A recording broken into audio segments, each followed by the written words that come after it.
Hey, everybody. Tuesday is here. Best night of the week. Dave McCann, Blaine Fowler were the wise guys. Man, we have missed everybody because it feels like forever. A lot's gone on since Halloween. It feels like forever since we've been here. And we're live tonight, and we want you on our live stream, and we'll try to talk back at as many as reach out to us. This is the #1 BYU Sports live stream show in the entire world. And a guy texted me today and said, I got a question. How many global live stream BYU shows are there? And I said, well, I think you can figure that out, and we're #1. There you go. So, hey, make sure you follow us on YouTube. We'll put the link in the chat. Hit the subscribe button because it's free. Also live on Facebook, Twitch, and ysguys.com. Especially make sure you subscribe at our website, which is ysguys.com, because you get the weekly email and highlights from the show, past interviews, all of that kind of stuff. You know, including folks like Steve Young and Marie Osmond, Sherry Dew. It's a wide range. You also can get an alert when we go live. Yeah. So if you forgot about it, all of a sudden you get an alert. My wife a couple weeks ago goes, I just got an alert. And I was like, oh, yeah, we were just reminding you. And you didn't know where I was. I was getting ready to do the show. It's better than a missing persons alert, which scares everybody because everyone's phone goes ringing in the house when it's an Amber Alert. This is just a friendly Wise Guys alert. But, hey, take a look at our shirts. We want to thank Dave and Debbie Talbot. Remember, they were the alumni chairs in the Austin area leading up to the BYU Texas game, and we had them on the show. And this is what they were giving out at their tailgate. And we said, man, we would love those shirts. And then yesterday a package came, and the Talbots are watching tonight, and we're wearing these Texas Coug shirts with tremendous pride.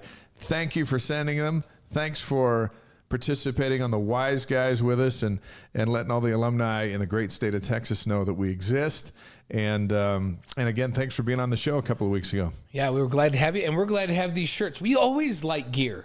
Yeah, so everybody likes gear, especially BYU gear. Yeah, and this has got it's got the Sailor Coug. Of course, it's the state of Texas and Rise and Shout. It's got the fight song words through there. And people wear this not just because it's fashion, but because they're loyal to the Cougs. We've been in Europe 3 times this summer. So we were in Croatia, and then we were in Barcelona, and then we were in Amsterdam. And I'm from New York. I kept seeing Yankees hats everywhere. And I would go up to people and I would say, are you a Yankees fan? And they would go, what? They didn't even know what I was talking about. I was like, so why are you wearing the hat? And it's just a fashion thing. Like a Yankees emblem is a fashion thing. All over the world. Yeah. But this is the BYU, the Stretch Y, and the Cougs, and this is the old school Cosmo. We need to get some Wise Guys. You wear this stuff not because it's a fashion icon, because you are loyal, strong, and true is why you wear this. Hey, before we get to the tease of a great show tonight, let me get to Alex's question right out of the gate. Any idea why Nani Falatea and Ariel Mackey-Williams and Jenna Asai didn't play today? Nani's hurt. She'll be out a few weeks. Mackey-Williams tore ACL. She's out for the year. And Jenna Asai had some challenges in the offseason, and she's back home in Oregon, not with the program, working on that. And serious stuff that we wish her the very best. And Amber Whiting and her staff still in touch with her and all of that. But she's not on the roster. That's why those 3 didn't play today. You'll see Nani eventually, so... And they won today. We'll have some more on that coming up. Yep. We'll talk about BYU and West Virginia, which is still a thorn in the side. Austin Collie's going to be here in just a bit, and he's going to explain, well, he'll share what he thinks about Jake Retzlaff's debut as the BYU quarterback, and should he play Saturday. We'll get Austin Collie's take on that. And then we'll preview the Iowa State game. We've got some sound from Kalani Sitake. I'm bouncing back. So we'll give you all of that as we do every week as we get you ready for game day on Saturday. We also have game day on Friday. You and I have too. Yeah. So there's a lot going on. The women's soccer, a #1 seed in the NCAA tournament, they're playing on Friday here in Provo. They could play up to 4 home games and then go to like the Final Four. So you defend your home field. You're going to the show. Details on that, and we've got a particularly large basketball game. Yeah, big game on Friday against one of BYU's great rivals, and that's San Diego State. The Aztecs come into town, number 17 in the country. Remember, this is the Aztec team that played in the national championship game last year.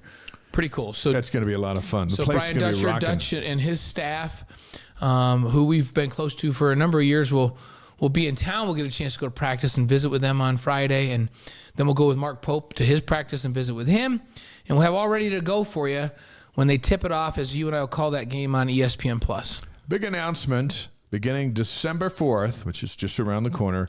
The Wise Guys is moving to Monday nights, and that's where we're going to stay. With Big 12 basketball, the schedule is Saturday, Tuesday.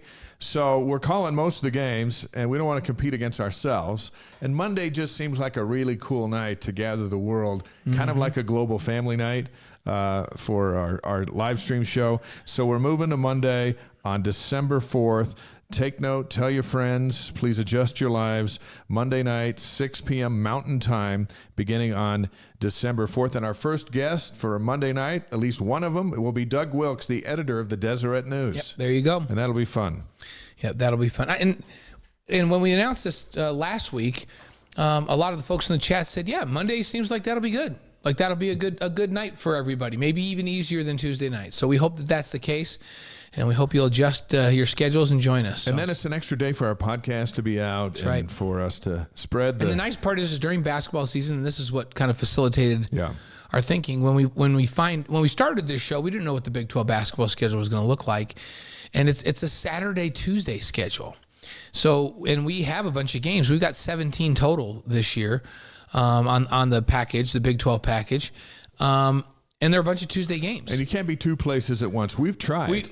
We sometimes do, like if we tape in the afternoon and then all of a sudden we're in two places, but it's not real. Like we just got off the air on BYU TV. Yep. And then all of a sudden, voila. Wow, we're here. Here we are. So, yeah, there's the magic of pre-recording. You can do it back to back, but you can't. And we like being live. Yeah, we like being live. So Monday night will give us an opportunity in basketball season, especially to review Saturday night's game and to preview Tuesday night's game each week.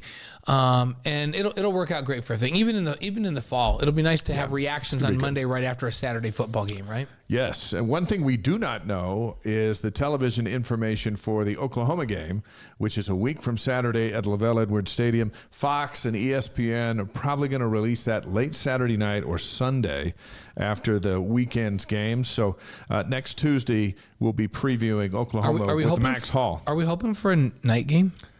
You know what? If we live through this Saturday's night game with the temperatures dropping, we're wearing our big parkas on the post-game show. We might. But I say absolutely. The way the team plays at night in Provo, at home at night is. I mean, at night has been particularly good, but it wasn't so good this last week. No, nothing was. In fact, and so on the road maybe not so much, but at home at night. And here's the thing: it could be cold at night 2 weeks from now, and. Weren't we kind of hoping it was going to be cold when Oklahoma rolled in? Yeah, but we're cold too when the other team's cold. Yeah, but our guys live in this. They practice inside when it gets cold. Yeah, although I think on that kind of a week, if it's going to be bad, Collie will take them out to have them get a little bit of exposure to that. I hope so. And if you're down practicing in Oklahoma, what are you going to do? Yeah. You take them out, but it's not going to be cold. It's not going to be cold. So, hey, speaking of West Virginia, they pounded BYU 37-7. There's just a couple of things we want to hit on that I think are important. The Cougars were outrushed 336 yards to 67. 7 yards a carry for the other guys. Mm-hmm. We broke it all down on After Further Review, which you can watch anytime. Sure. On the, if you missed it, go watch BYU it because TV app. We talked through and showed some things on video about what was going on defensively that we can't really do here, but make sure you go back and watch AFR if you want to know what was going on. And what does everyone think of Jake Retzlaff? Go ahead and tell us on the live stream, and I'll get your thoughts here, Blaine. In his first start since junior college, he was 24 of 42, 210 yards, no interceptions, no touchdowns. He rushed 10 times for 26. He showed, to me, signs of life, mobile arm, live arm, mobile runner, moxie, some creativity. And this is not a knock on Keaton Slovis. Keaton Slovis is a veteran, well-tested, 11,000 yards and all these touchdowns. Jake is just different. And different, I think, is going to be really good down the road. Is different good as we sit here on this Tuesday looking at Iowa State? Yeah, different didn't make any difference Saturday, right? Right. Because they still didn't score. Like in the game, the final score is 37-7, but did they score They scored a garbage touchdown with 4 minutes left in the game or whatever it was with their seconds in. So that was a meaningless touchdown. During the time of the game when they needed to score, they had 0 points. And so there's some really great things. Like, I'm not taking away from what Jake did. In his first appearance, the thing that I look for is, does this young guy take care of the ball at this level? Yeah. Is he going to turn it over? He's going to run around, try to make plays and force the ball in where he shouldn't force the ball. And he didn't do that. He was careful with the ball. I was looking to see, does his arm translate to this level? We saw him on film in junior college, but the spaces are smaller. You know, the guys can break faster on D. Oh, he has all the arm strength he needs. He can run around. So his raw skill set on display gives me a great hope for down the road. But this is the thing it proved to me, and I keep saying this. Didn't matter who was playing quarterback, they still couldn't score. Couldn't run, couldn't block. Zero touchdowns. Yeah. Right? Until the end of that game. And remember, they had been on a 10-quarter drought. And that drought continued until the game was well in hand in this one. They finally get a touchdown.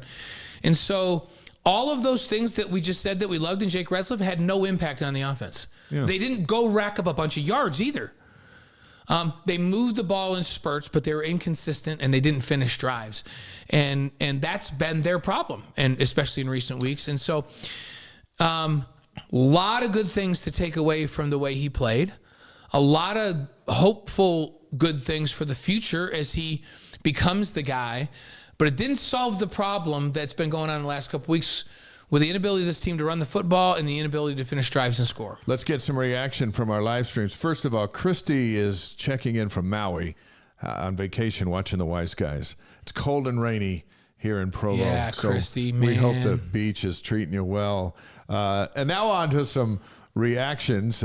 Joel says, Cougars are still on track to have the worst rushing game dating back to post-World War II. That is true. Ruthie, we love Retzlaff. He's a mover and a shaker. Yeah, he is mobile. Yeah, and he's got a big arm. He's got a quick release. Like I said, a raw skill set. Look great. He's got some things that they can harness and do a lot of good things with.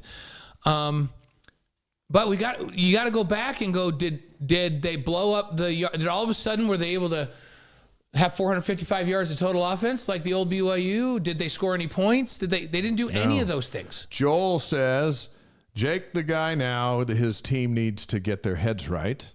Howard in from Anchorage says Jake was definitely a positive, quick decision, strong arm, good runner. I loved, if they're going to run that pass to the boundary and then the receiver catches it and runs upfield, I love that it gets to him faster. Yep. And that thing was noticeable.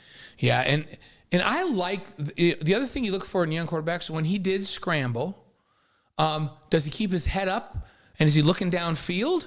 Or does he go through a quick progression and go, I'm just running this thing and tuck it and run? And he did the former, not the latter. Like, he kept his eyes downfield. He made a couple of really nice plays on the run. Yeah, I'm not throwing a wet blanket on Retzlaff. He was great, right?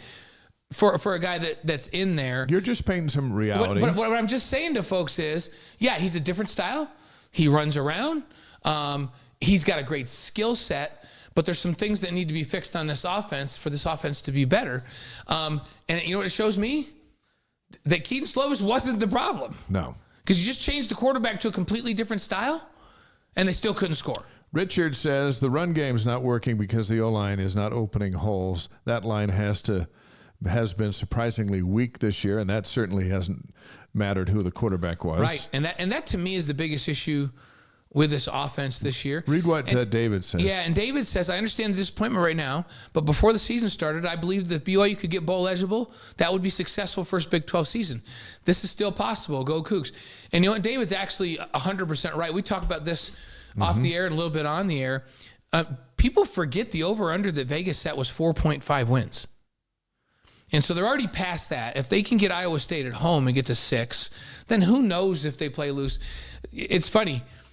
If you would have asked me 4 weeks ago, which is more likely of an upset at the end of the season, BYU going into Oklahoma State and beating Oklahoma State or getting Oklahoma at home, I would have said, no chance they're getting Oklahoma at home. Oklahoma is flying high. Yeah. And Oklahoma State, they're really down. They're not playing well.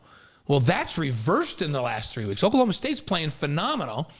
And Oklahoma doesn't look unbeatable. And would I be surprised if BYU got Iowa State Friday night? That wouldn't surprise me. They're an underdog, but a 6.5. And for some reason, BYU creates a lot more turnovers and takes care of the ball better at home.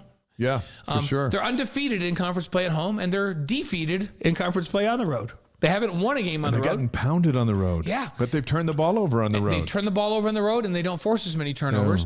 And then when they come home, they force turnovers, and they take care of the ball for some reason. And so that wouldn't surprise me at all for them to win. In fact, I expect them to win Friday. Or Saturday. Would I be surprised if they beat Oklahoma the following?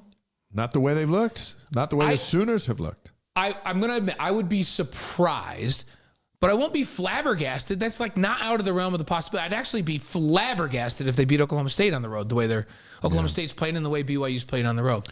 Nathan Crook, we see on the live stream. Glad to have you with us from Michigan tonight. Yeah. Glenn is on from the Philippines, loves home games.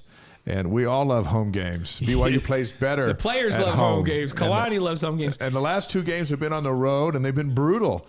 And now you got to come home for 2 in a row and a chance to kind of get some energy back, some momentum, play a little harder, a little crisper. And I like our chances on Saturday night. No one's going to – Iowa State's no paper tiger. They come in 5-4, but 4-2 in the league. They got wins against Oklahoma State, TCU, Cincinnati, and Baylor, and losses against Oklahoma and Kansas last week. They lost by a touchdown, but no one's coming in here to take a knee in the Big 12. No. And from top to bottom, it's a whole different deal. You should enter the field scared to death every time. Like, if it doesn't, every game requires their very best effort. If you go, hey, I think we got this one, you don't have this one. And you get punched right in the mouth. Any team can beat any other team in this league if they don't take care of the ball. And then momentum builds when you're not taking care of the ball, and you get short fields and easy points. And any team in this league can beat any other team. Like, perfect case in point. BYU did a pretty good job. Like, BYU in that Texas Tech game pretty much seemed like they were handling them. Like, I never felt like, man, BYU's not going to. I felt like BYU had that game. And felt like they could compete and had the upper hand, and we're going to win that kind of all along. And they did, right? And TCU, they're on the road, and it's just like, what in the world is going on here? They can't, it's like they can't even play football. And then Texas Tech and TCU just played this last week, and Texas Tech wins. Yeah. At home. It's hard Texas to figure Tech it at out. home, right? And this league is interesting. Teams are so much better at home than they are on the road, which is not surprising. So I did want the one question about the offensive line where they're not opening holes.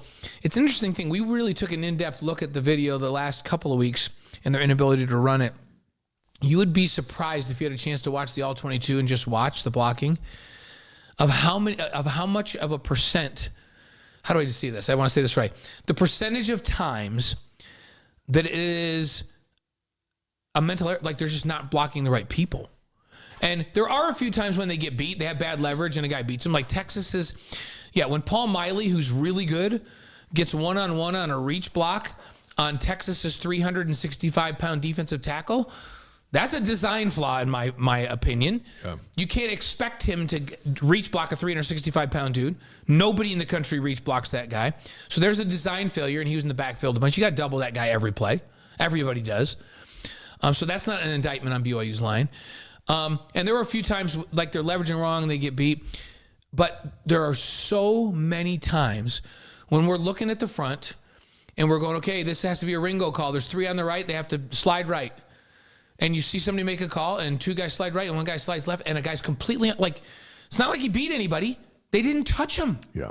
We had one of those that we diagnosed and diagrammed on AFR tonight. And it's just like, there's way too many plays like that throughout the course of a game for BYU offensively to just go, oh, well, it has got to be fixed. And if the guys can't execute what you're wanting them to execute because mentally they're not doing what they're supposed to do, you might have to play a player with less talent that knows what they're doing. Yeah. Yeah, and we've got a couple of questions we're going to deal with later in the show on the Cougar Board Question of the Week, which is just about what you're talking about. Iowa State averages 23.6 points a game. They allow 20.7. BYU averages 22.9, and they allow 26.9. You know what that tells me? They're about a possession apart from each other. Yeah, and that's what the line is, right? And it seems to me like BYU matches up better against this type of team. So Iowa State for years in this conference, and again this year, hangs their hat on defense. This is a top 30 defense in the country, really. If you take a blending of all the metrics, it's a top 30 defense, which is, if you're top 30 defense, you're really good defensively. They're physical, they're tough. It's the typical Midwest team that you think of. They're very Big Ten-like, you know what I mean? But they've struggled on offense, especially the last couple of years. And they make mistakes. And they continue to struggle on offense this year. And so here's what's happened with BYU. For BYU's offense, it doesn't seem to matter whether the defense is terrible or good. They struggle to move the ball. Yeah. But when the other team's offense is struggling, BYU's defense does a good job of shutting them down. Remember, BYU's taken some pretty good runners this year that came in that game averaging 6 to 7 yards a carry and held them to 3. So, I like the matchup. I like it at home. I like it at night. I like it that Iowa State hangs their hat on defense. Don't get me wrong. They're solid on offense, and they have athletes. They're balanced, but they're not crazy explosive like Kansas or TCU. So I think BYU's defense will rise to the occasion. They had a lot of mistakes Saturday. They were really struggling with being gap sound defensively against the run game. Didn't really, we watched a bunch of film today, Dave, and you were watching with us. There were a few times they got pushed around, which happens in a game, but it wasn't a massive they got pushed around. They were really, for the first time this year, out of alignment and out of assignment. Yeah, you don't have to again. Get pushed around when you're not around. Right. When you're in the completely wrong place, doesn't matter if they push you. Right. There's a question from David. We're going to hear from Kalani here in just a second. Then Austin Collie is going to join us live here in just a few minutes. David says, question. I always like a response that starts with the word question, because then Right. All right. Here we go, David. Better to play veterans who know what to do but are struggling, or play younger guys knowing that they will whiff it often but will learn fast? So here's the question.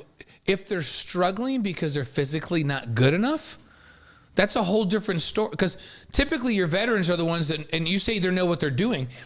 The problem for BYU right now is some of the veterans are the ones that are making mental errors. Yeah, a lot of them. So they're not acting like veterans, right? If you expect them to not do that. So if that's the case, you might as well play a young up-and-comer that's going to make the same mistakes. Now, if the way you phrased it is, the veteran knows what to do, but they're struggling. The only case that would be they're struggling because they're physically not good. So if they're physically not as good as the guy behind them and they're not capable of competing, then they shouldn't even be in there in the first place. But sometimes they are, at BYU especially, because maybe the guy who's young is back from a mission and trying to get his, is not ready for prime time. And sometimes, there are some linemen in there where you sit there and scratch your head and go, kind of thought you'd be better than that. Yeah. And over and over and over. So maybe you throw a freshman in there instead of a junior transfer. If it's a physical thing and you're just like, hey, they've gone downhill, they're out of shape, you play the young guy, right? If it's a mental thing, there's no excuse for a veteran to not mentally know what they're doing. Right. No excuse. That doesn't mean they don't do that, but there's no excuse. No, but I'm talking about over and over again. Yeah. Because everybody makes a mental error once in a while, even the best, right? Even Tom Brady occasionally would make a bad throw. So I'm not talking about that. I'm talking about a veteran that's making the same mistakes over and over and over again. At some point, you just sit them. Yeah, you have to sit them. I agree. So, Dr. Ketch says, hey, at West Virginia, they came out super pumped after halftime. Kalani has a way of doing that, including Kalani, but it dissolved in about a minute. What up? I'll tell you what up. A holding call on a kickoff return. Yeah. So instead of a touchdown, you're back starting at your 10-yard line, first possession out of the break. And as you see on AFR tonight, it was a holding call on Isaiah Glasker that didn't have to happen. It was behind the play, and that was just a gut punch and a momentum changer. And you got to know Kalani was in there firing up the troops. Yeah. Go out there and represent. They go out and they represent, and everybody did a great job on that kickoff return, including Marion, who showed off his speed and went down for the touchdown. We finally got to see him. But a holding call said, finally got to see him turn it on and go. Hold everything. You guys aren't doing anything tonight. And it's so discouraging because that holding call started off as a really good leverage block, exactly where he was supposed to be. And then as the return man, Marion, went by and was now passed, grabbed onto the sleeve and threw the guy on the ground and got a holding call. It had no impact on the play whatsoever. Like, there was no reason to do it. And those are the types of plays where you're just like, ugh. And you'll remember a couple weeks ago, the peel back blindside block on the interception return that went to the 9-yard line against Texas and could have changed momentum. And it's like, why are you even throwing that block? Like, that player has zero chance to make a play on the return guy. So don't even touch him. Don't risk anything. No. Don't touch him. So there's been some of those this year too. Those are mental errors. Here's a question from Les. Hey guys, and Les is joining us from New Mexico. Right. I'm seeing that this is not a being in the Big 12 problem. Many of the difficulties we're seeing were showing up in earlier games. We've been through the bye week. Things didn't get fixed. Is this turning into a program culture problem? Probably they did have all those issues in the earlier games, but they were playing less superior teams and they won those games. Yeah, they didn't play great against Sam Houston and beat them. They didn't play great against Southern Utah and beat them. They played good enough at Arkansas, and that was a good victory. But I think what we're seeing the last 2 weeks is why there's a bit of panic in the land, is that those problems, while unfixed, are now being totally exposed by teams who are really good. Yeah. They're and that's why you're 35-7 or 6 or 37-7. Yeah, the running backs you're playing right now, for instance, if you're out of your gap, these guys have great vision. Like, if I'm in the cutback lane and there's supposed to be somebody in the A, B, C, and D gap and somebody's not in the C gap, guess where I'm running? I'm running the C gap and I'm getting 15 yards or more, right? And you might get away with that playing inferior talent. And the problem is when you're playing against Neal from Kansas, it's not a 5-yard run. It's 65 yards for 6 when you're out of your gap, and right? Those runners went, Saturday were all over the place. Now, and here's the thing. We got to keep in mind, Neal was held way below his average. And West Virginia, we got to have a little bit of perspective on defense here. They had 285 yards rushing the week before. They're one of the top rushing teams in the country. If BYU would have held them to 200 yards or 225, I actually would have been happy with that. And everybody probably be going, "Oh, they just gave up to." I said, but that's what they do, right. and they're good at it, and that's what they do against everybody. 346, that was over the top. But 346 was like, okay, what is going on? That's 140 too much, right? But I would have been fine with 200 against that team. Sure. Which I would never be okay with anybody but Air Force being over 200 in the old Mountain West, right? Yeah. It's just a different level of football. And if you're playing, not this year because they're playing a freshman quarterback, but if you're playing Texas Tech over the last couple of years when they have NFL caliber quarterbacks, I'm okay if those guys throw for 400 yards, just not 600, right? Because teams are going to score in this league. And we've been saying this since before this season. This defense can play great and give up 28 to 30 points a game. Play great. That's what happens in this league. And you have to score in the mid-30s to win.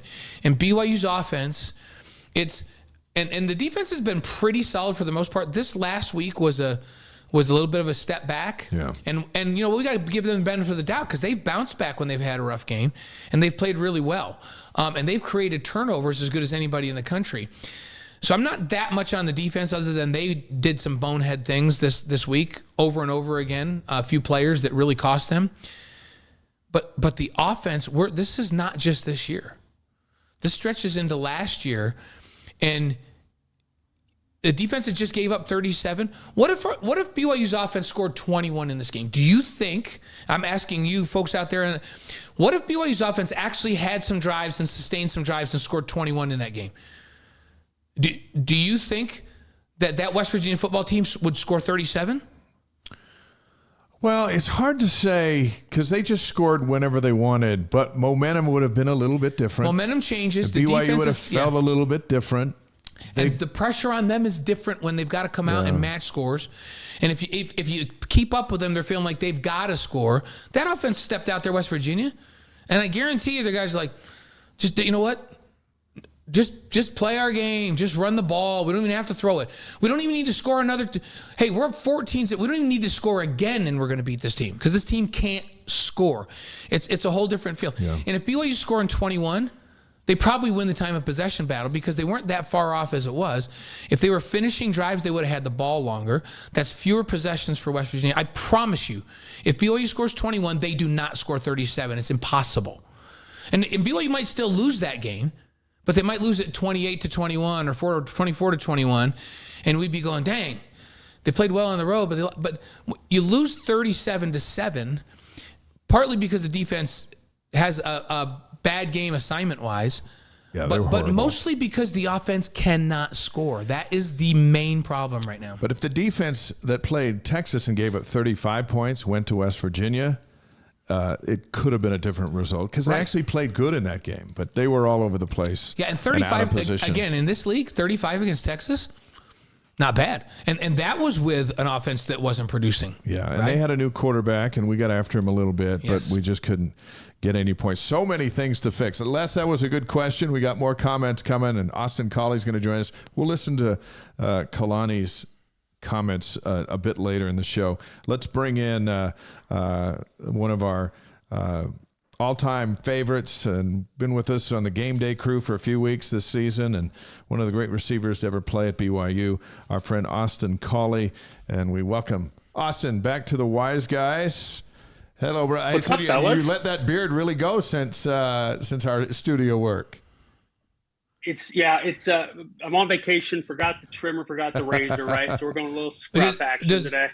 Does your wife like the rugged good look like this, or does she like you clean shaven?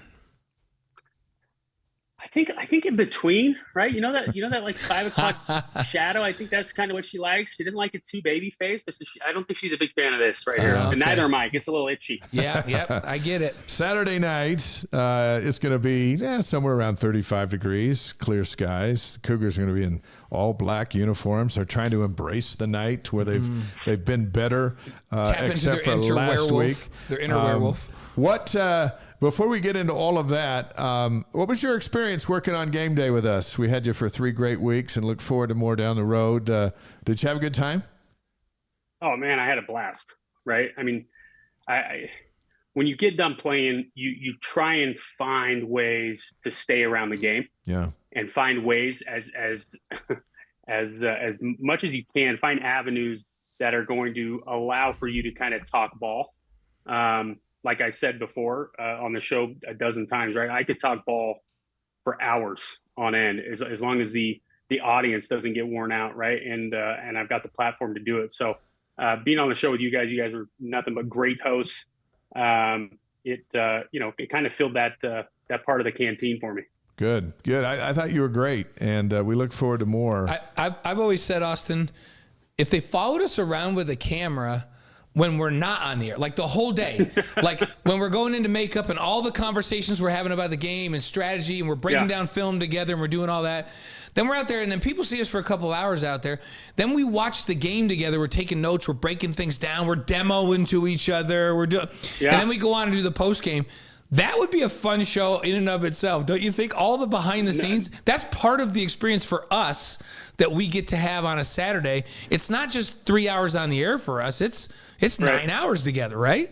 Well, and it's not work either, right? Like, I mean, you follow me around, or follow any of us around for a day with a camera, and odds are, we're talking ball just as if we were on the show, right? Analyzing, trying to figure out what's wrong, where are the weak points, right? I mean, we're texting about that. I can't tell you how many text threads I have that are just dedicated to, different football topics, strategies, game planning for different teams, et cetera, right? So, when you love football, right? I mean, it's kind of what you do. It's what you talk about. All right, so let's talk about it. You've had a couple of days now to soak it in. Give us your assessment of quarterback Jake Retzlaff. What do you like? What didn't you like? And what about this Saturday for the young guy? I thought Jake looked great, right? I mean, didn't you guys? I mean, I thought he was.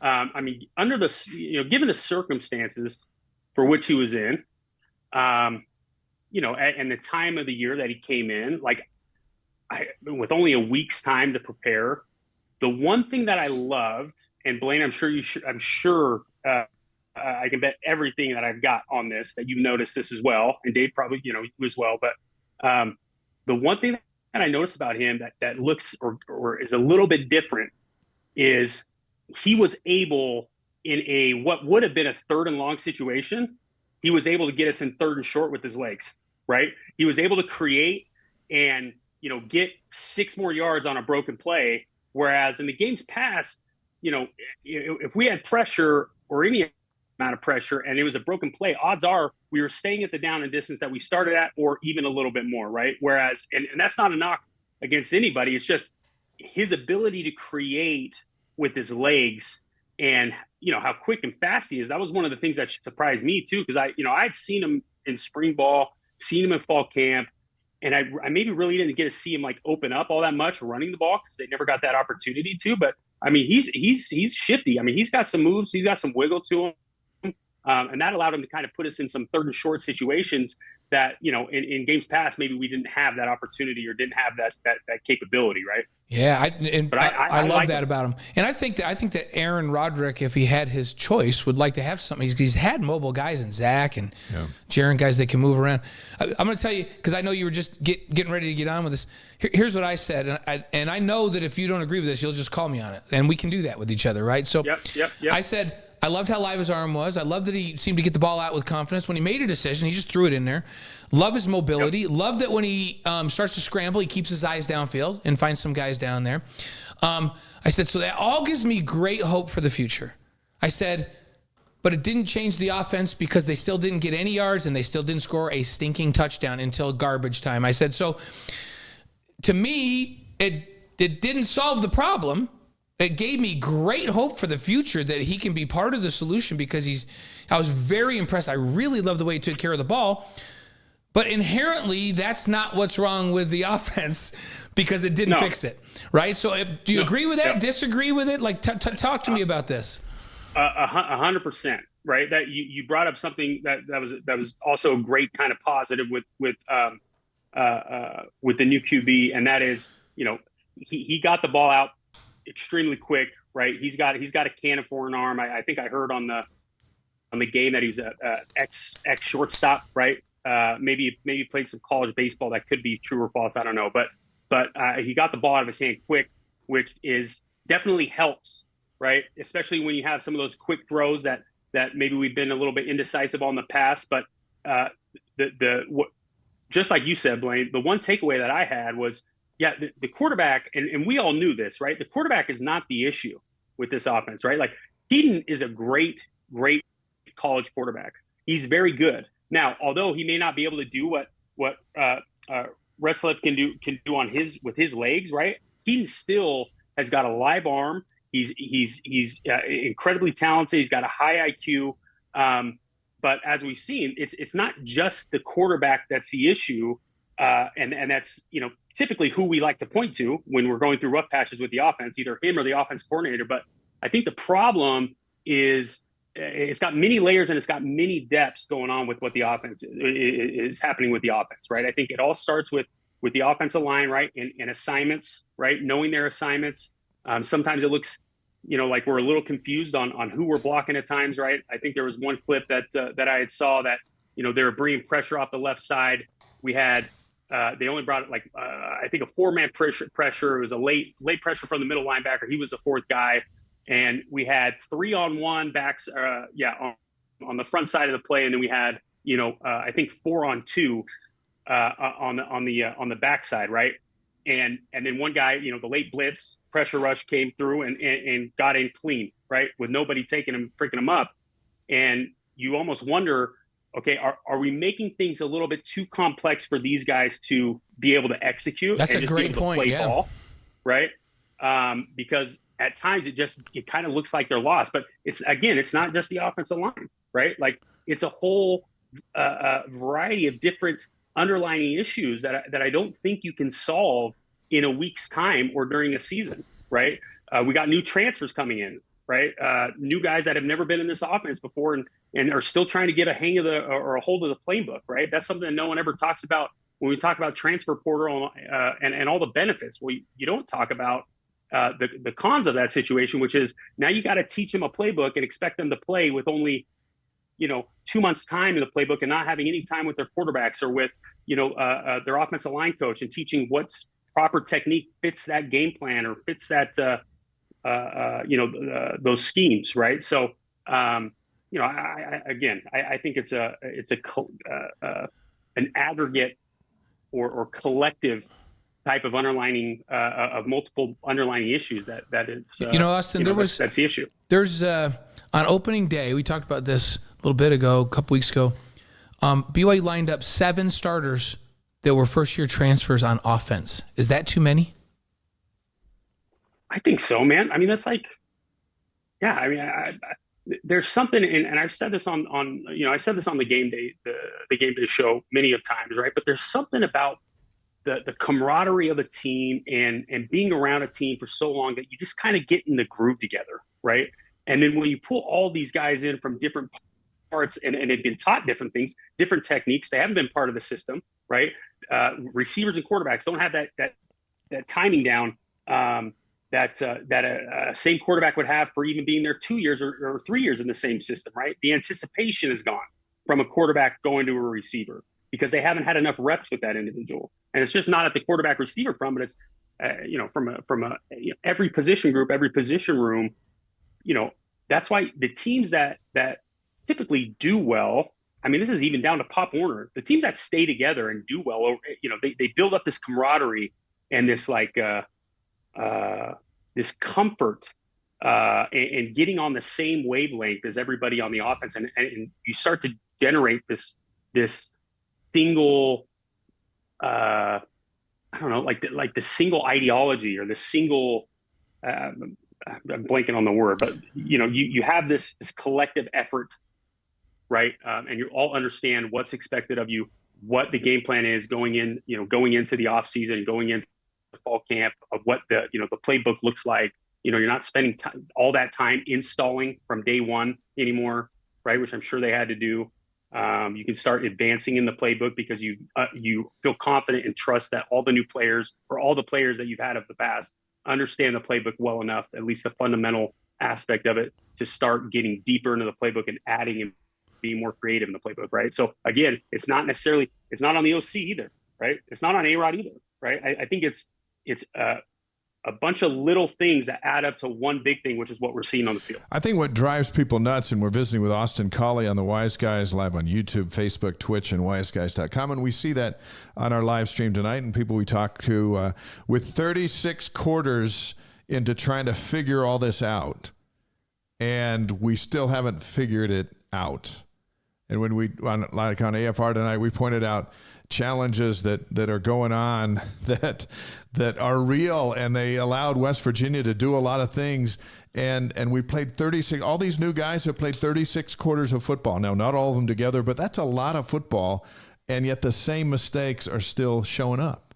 So then our viewers are like, okay, who are we going to put the finger on? It's got to be his fault or his fault. And that's where we get into the finger pointing because we're at this stage of the season, like a lot of teams, and they still haven't figured it out. Yeah. I mean, here's the other thing is,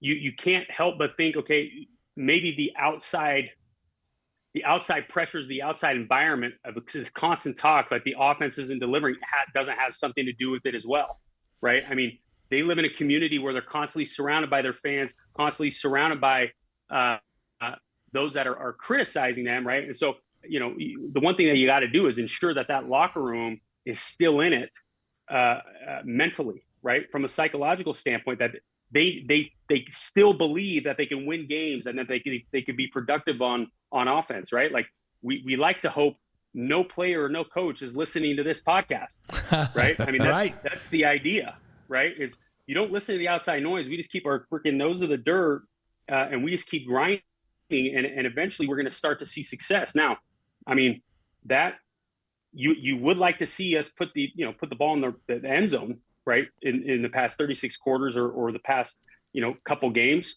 not start off with a 14-point deficit. But ultimately it comes down to the mentality, because I do think that's another aspect of this is believing that it is going to get better and that you guys can go out there and be productive, right? And not let the past kind of haunt you, right?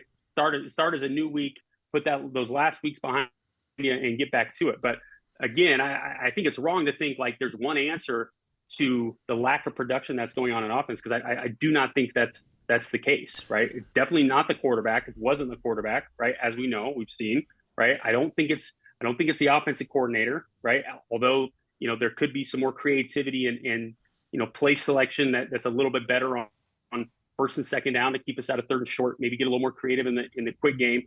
But then you go down to, okay, well, we can't do any of that because guys aren't remembering the plays, or we're missing assignments, or the quarterback's not trusting where guys are going to be as far as receivers. We're not trusting, the one guy that I do see a lot of promise or improvement in has been Aiden Robbins. Like, I love how that kid runs. Yeah. Like, I love how that kid runs. Yeah, right? now What about, I was going to ask you, because the position you played, and then that's the other thing.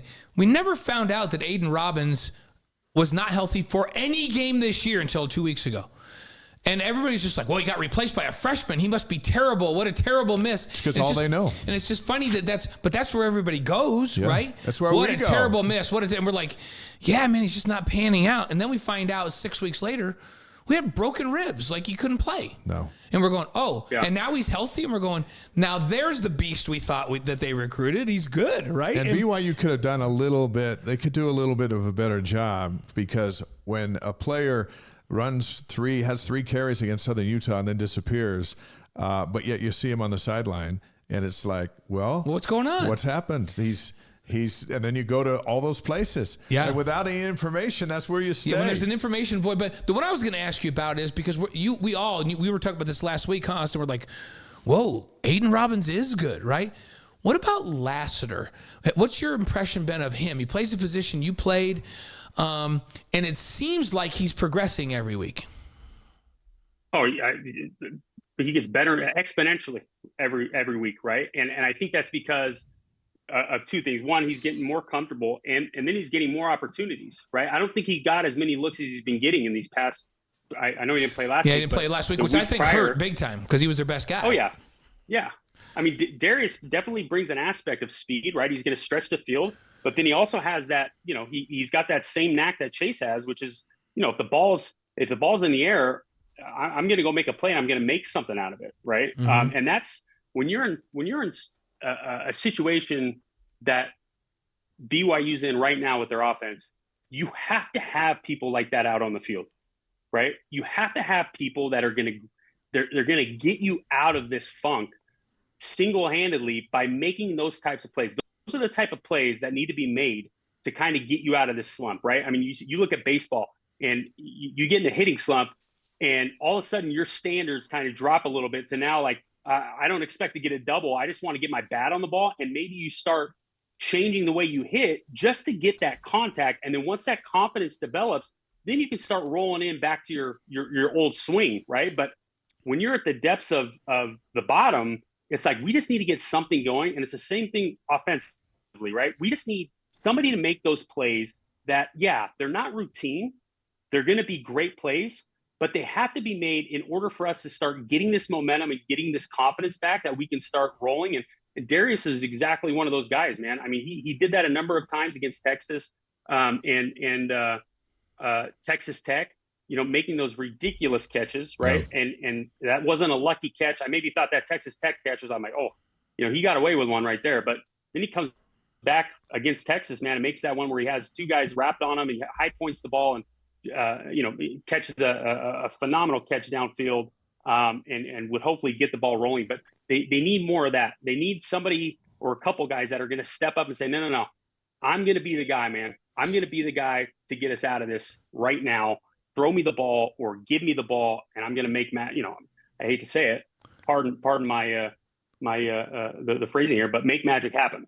Yeah. Right? By the way, we have a question from Steve who says, Austin, what do they need to change on and off the field for magic to happen? So there you go. You just said on the field they have to have a couple of guys step up and just say, I'm gonna make plays.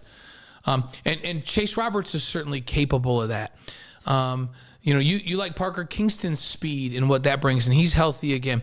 So certainly on the outside, they have some guys, and Aiden Robbins we all like now. So there's some skill weapons that can kind of do what you're talking about, right? I think there's some guys that could go make some plays and maybe get some momentum going. Oh yeah, no, it's there. These guys just need to decide, okay, am I going to go do it? Am I going to go take it and make it happen, or am I going to wait for it to happen, right? If you're waiting for it to happen, it's never going to happen, right? Max Hall, Dennis Pitta, Harvey, they would not wait around to make something to happen if we needed it. They would go make it happen, right? I can't tell you how many times I'd come off the field livid. I mean, you ask Brandon Doman, I'd come off the field livid because we'd be in the funk and they hadn't got me the ball yet. And I'm screaming on the sideline, get me the ball, because I knew I had the confidence. Okay, this is what I could do. The same thing with Max. Max would do the exact same thing. Yeah. Right. They need, and I'm not saying I'm one of those guys, right? But like Max and Dennis, man, like they knew if you give me the ball, we'll get this thing rolling. But you got to do it now, because I'm done getting staying in this funk or coming having like 3 or 4 3-and-outs. And not moving the ball, right? But, if you want to move the ball, give me the rock. You are one of those guys, by the way. Yeah, we can say it. And all the numbers back it up. And you played the Super Bowl the nice part and all that stuff. When you think about that team and people are like, man, why was this team so good? Why was that team so good? And then think about, you have Max, who's just a dog, right? Like when we say a dog, we're talking about a pit bull dog, right? Playing Max quarterback. is going to be with us next week. Right? So you got Max slinging it. You got you outside, Dennis inside, and Harvey behind him, handing the ball off to Harvey. And a bunch of dogs on the offensive line, right? And yeah, that's the formula right there. That's the formula. You got dogs outside, you got dogs inside, you got dogs at running back, and you got dogs up front. That's all you need to be good on offense. Bunch of alpha dogs. Hey, Austin, before we're going to hit you up with a couple of NFL questions because we love talking to you about that. But give us your forecast for Iowa State, Oklahoma State, these 3 games ahead for BYU. What do you think? It's going to be an uphill battle for sure. Like it is going to be an uphill battle. These are not 3 teams that are just any other 3 teams. These are very, very, Iowa State is a very, very good football team. Oklahoma, obviously, very good football team. Oklahoma State just put it on Oklahoma, right? Like this is, if we can get one win, and I know the mentality is, no, we got to win all 3, right? But in a realistic world, if we can squeeze out a win in these next 3 games, man, I would be happy with where we're at right now. From what I last saw against West Virginia, if we can squeeze out one more win, man, that would be a win. And a win against Iowa State at night, at home. Who's a very good defensive team, but not quite as explosive as Oklahoma State or Oklahoma offensively. Probably the most likely, right? Yeah, I think, but see, that's the thing. It's so hard because we have the talent, man, to beat any one of these teams. I truly believe that. Yeah. So if it clicks, right, we get guys that show up, right, and again, we get a few of them that rise to the occasion and say, hey, get me the rock. I want to be the difference maker. And then, we get just a couple of the things ironed out, man. I mean, this team could be hitting on all cylinders. We've seen it happen. We saw it against Arkansas State, even though that wasn't the top, the apex of our talent or our potential. But I mean, it looked a lot better than what it looks like now. Yeah. So you're saying it's not out of the question they get Oklahoma at home, or they, if turnovers are a funny thing in football, you get everything. You get an Oklahoma in here and you turn them over 3 times, you're in the game. Yeah, you got a chance. Yeah, I think the next 3 teams, they're fantastic teams. They're beatable. I think they're beatable. It just matters. Okay, what BYU team is going to show up that week? Yep. I think Iowa State is probably our best chance. But then again, they're a very, very good football team. Yeah, very physical. Before Austin reveals his 5 greatest NFL receivers of all time, let's throw some names at you. We've got group of BYU players in the NFL right now. They're on every channel. They seem to be on every team. Let's throw a couple of names at you, and then tell us what you think. And I know, let's start with Jaron Hall, who was off to such a great start, and then bam, it was over. Yeah, no, that was tough. That was tough for Jaron, only because, you got Dobbs that came in and played. I don't even know how he pulled off what he pulled off. Right, never having taken a snap at center, and not knowing really anybody's name or the playbook, and having to be coached right on the headset during the play call. That was incredible, right? But I mean, Jaron has a ton of promise. I think BYU's day and age of hitting an NFL guy every once in 5-10 years is long gone, man. Like we have, Kalani has done an incredible job, and the coaches there, for the most part, have done a phenomenal job of prepping these kids for the NFL and getting them NFL ready. I know that's one of the things Kalani has kind of made extremely evident in his recruiting, as well as like what he wants to build the program around, and that is getting kids NFL ready. And it's truly shown with all these guys. But I don't think Jaron is going to have any problem sticking around, right? Just from some of the stuff that we've seen. How about our buddy Zach, who got sacked 7 times last night? Yeah. Again, that's another tough. He's in a tough situation, man. Right? Like, you'd love to see some of the times just to get rid of the ball, not worry about making a mistake. But I got to be honest with you, like, if I point out Zach to my kids as you want to see mentally tough, and I give Zach all the credit in the world to know what he's gone through as a quarterback, and I only know half of it. Seeing fans boo you, seeing fans, talk about you, even some of the former alumni from that team talk about you as if you are just trash and garbage, and just people going out of their way to say it, right? And then for him to keep the noise out and to continue pressing on and to have at least some of the success that he's had this year. I think I heard somewhere that he leads the league in fourth quarter comeback victories, right? Like that's unbelievable. Quarterback rating, yeah. I think it's 5 straight games now, including that last one, where his quarterback rating's higher than the opponent's quarterback, and he's played against some good quarterbacks. And I want to see him start ripping it, dude. Like it's not a coincidence that Zach Wilson in the fourth quarter, when he's down and they need big plays and they just let him loose, is more successful than the first 3 quarters, and that is because you're allowing Zach to let him play in his element. Right? You're not saying, hey, whatever you do, don't turn the ball over. We don't care how many 3-and-outs you have. Just don't turn the ball over and let our defense go win this game. That's not how Zach plays. That's not the mindset, at least, from what I've seen. Yeah. How he flourishes as a quarterback. He flourishes as a quarterback as, hey, go make some plays downfield, man. Like, whatever you do, don't worry about, if I was a quarterback or if I was the coach, if I was Salas, I'd pull him aside and say, listen, cut it loose. Offense coordinator, let him cut it loose. We don't care about turnovers right now. Just let him cut it loose. We got our future built-in A-Rod if he's healthy or whatever. But like, let's get this kid comfortable and acclimated. And he's the most comfortable when he's just kind of playing, those different arm angles, and he's slinging the thing. I think, Austin, I think you hit it right on the head. Like, think about, because I think what you said is exactly what he's been told. Because remember when he played last year, I think this coaching staff probably came to him and said, you're not going to get back on the field if you keep turning it over. And this is one of the best defenses in the league, allegedly. So don't turn it over. Like, don't force the ball in. Take a sack before you just throw a ball downfield.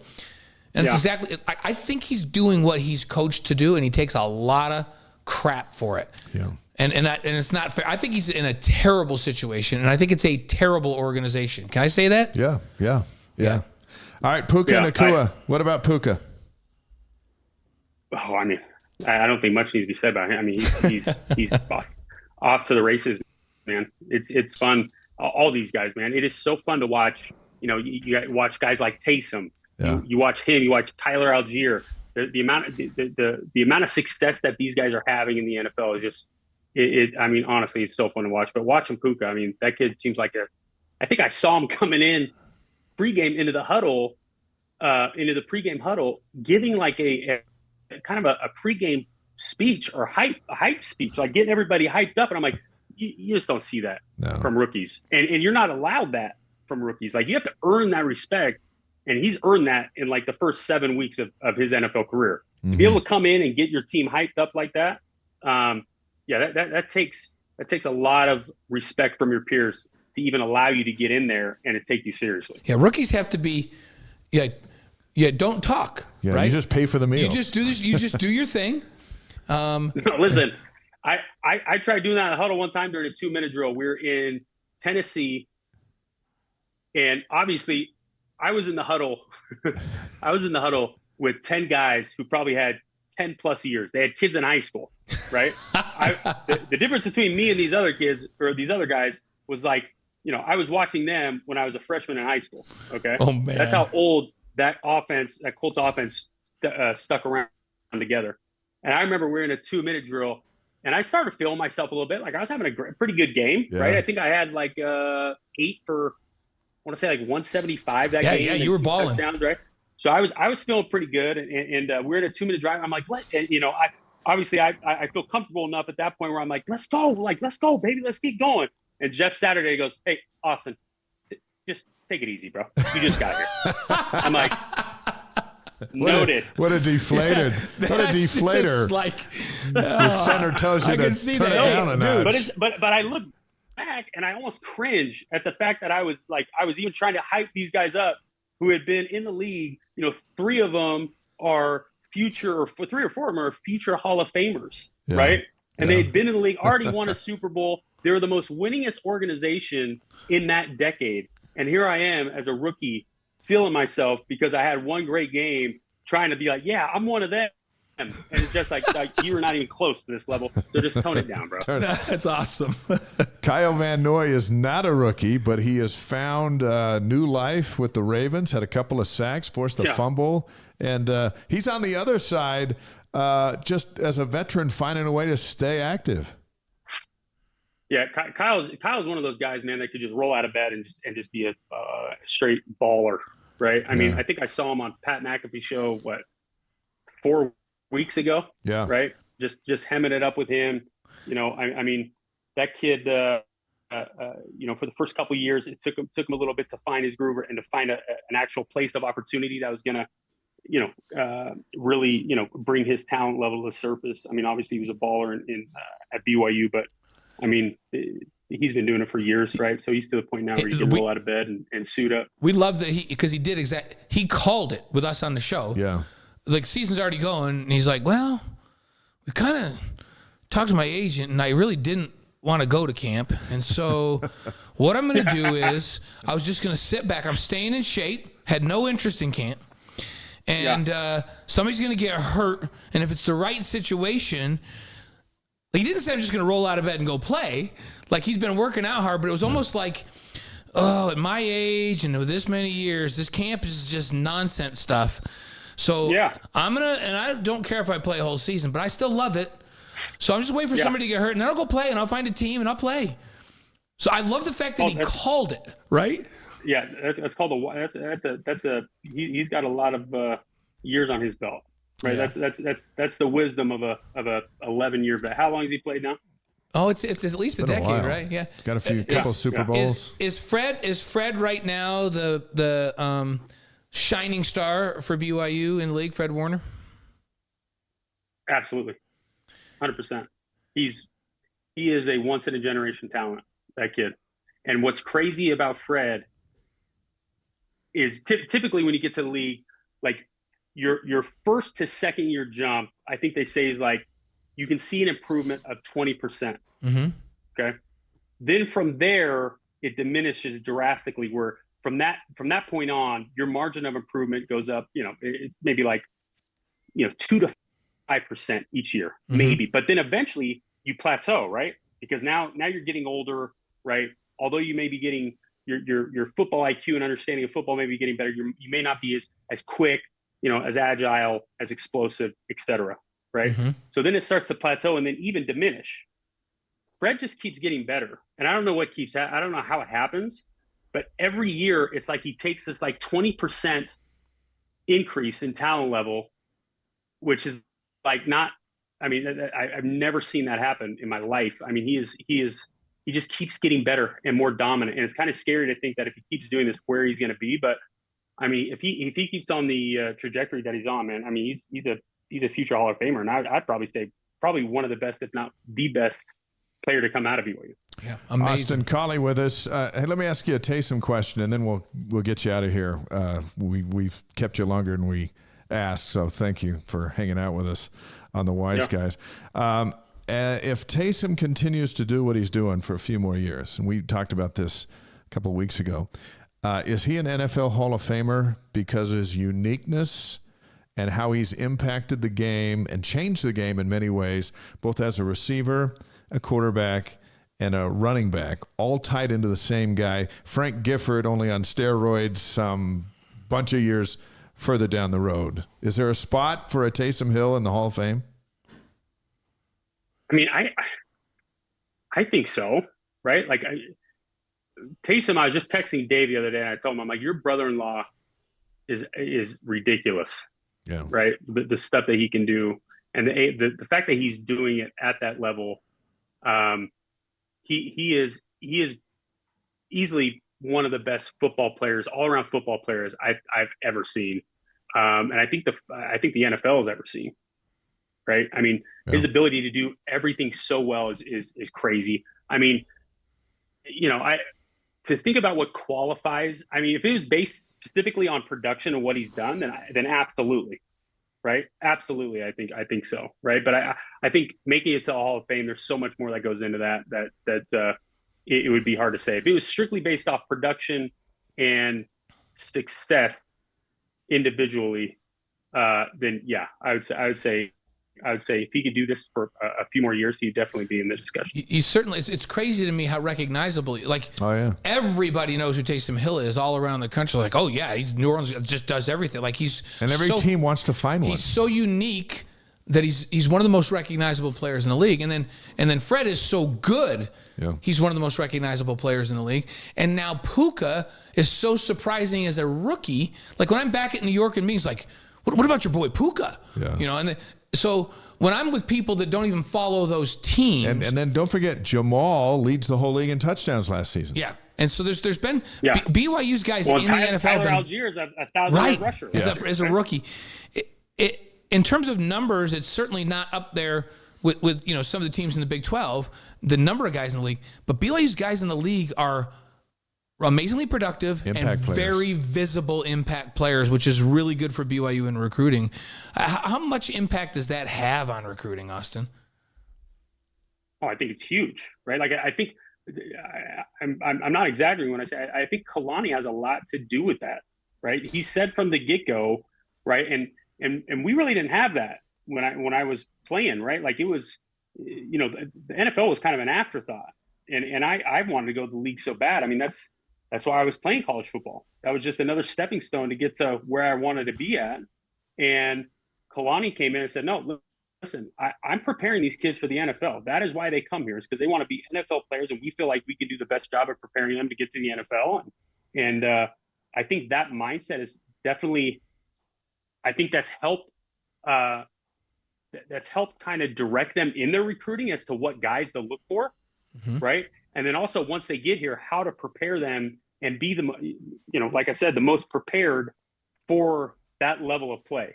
If you get what I'm saying. I was interviewing Jake Retzlaff, and I asked him about what it was that brought him to BYU. Was it the great quarterback history? And he said it was, but it wasn't the history that's our history. It was, I just watched Jaron Hall and Zach Wilson get drafted in the NFL. It wasn't Detmer, it wasn't Young, it wasn't McMahon. It was these guys. And when we think of BYU's quarterback history, we go right back to even Max and all those guys. But these new guys are here because of the guys that are currently in the league. Yeah, no, absolutely. I think, you know, the more and more we get exposure in the NFL, I mean, because ultimately that's 80% of the reason why guys, you know, they play football or they play college football, right? Especially nowadays more than ever, right? They're looking for the best opportunity, not only to win ball games, but what is going to be the best fit, especially some of these transfers and the people in the transfer portal.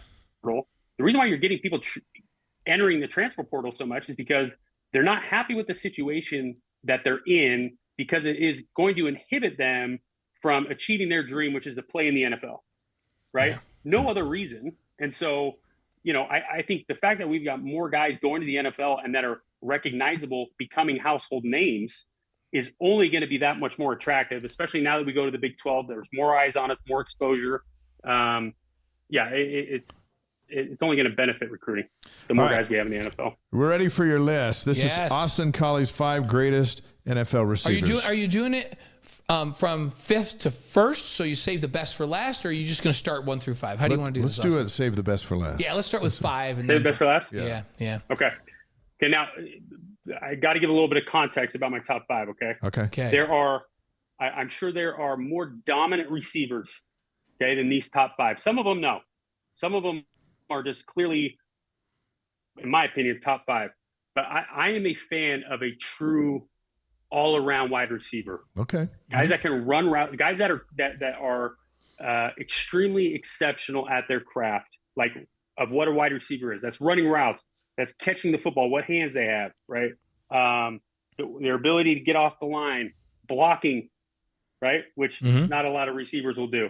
Okay. Mm-hmm. So just to kind of set the precedent. All right. Number 5. Number 5. I'm going to say Jerry Rice.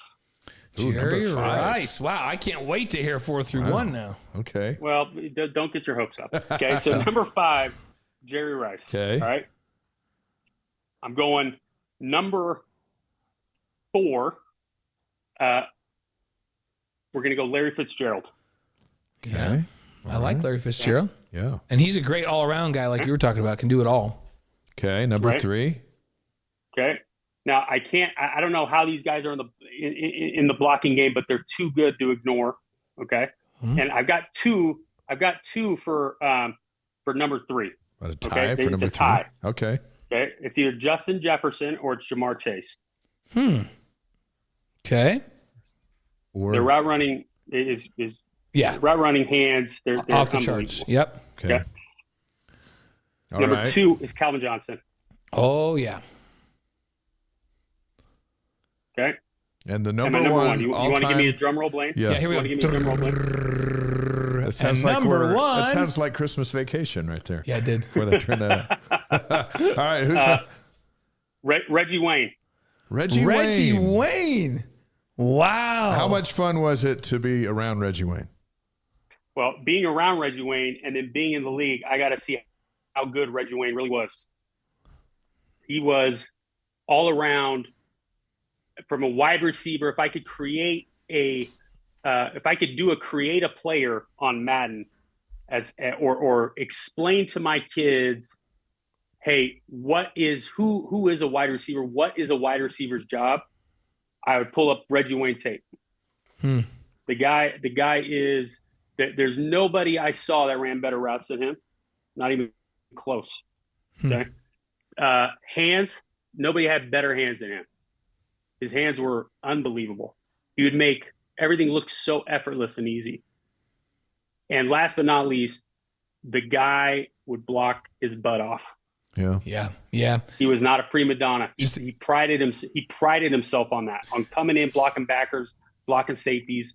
And the fact that he played so long, being able to do that is crazy. So we're, like I'm thinking of a couple guys, like I want to know if they're even in your top 10, like Randy Moss. Okay, so Randy Moss, extremely dominant, phenomenal. Not one of the best route runners I've seen. There you go. He just went out and just. I don't think he liked to block either, but he loved going deep.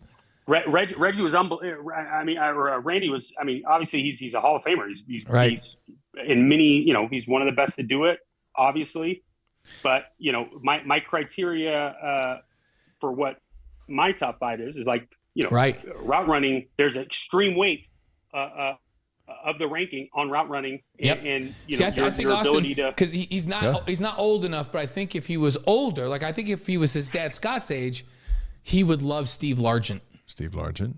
I think you would. I've watched tape. I've watched film. I think you would love Steve. Yeah. Cooper Kupp is another guy. Cooper's that an seems to emerging get guy, a open. young guy that kind of fits your criteria. Hey, we're not pretty dissing your top 5. We're just adding I'm just some thinking. flavor. Your criteria is an interesting criteria, and that's like Cooper Kupp seems like he fits in this if he can continue to play the way he's played. Now he's coming back from this injury. Cooper Kupp's definitely he's definitely I would say in that conversation. I mean, here's the fact of the matter. The fact of the matter is like I look at these kids nowadays and I say to myself, I would not have a shot in hell to play as well as I did in this generation at the talent that I had, right?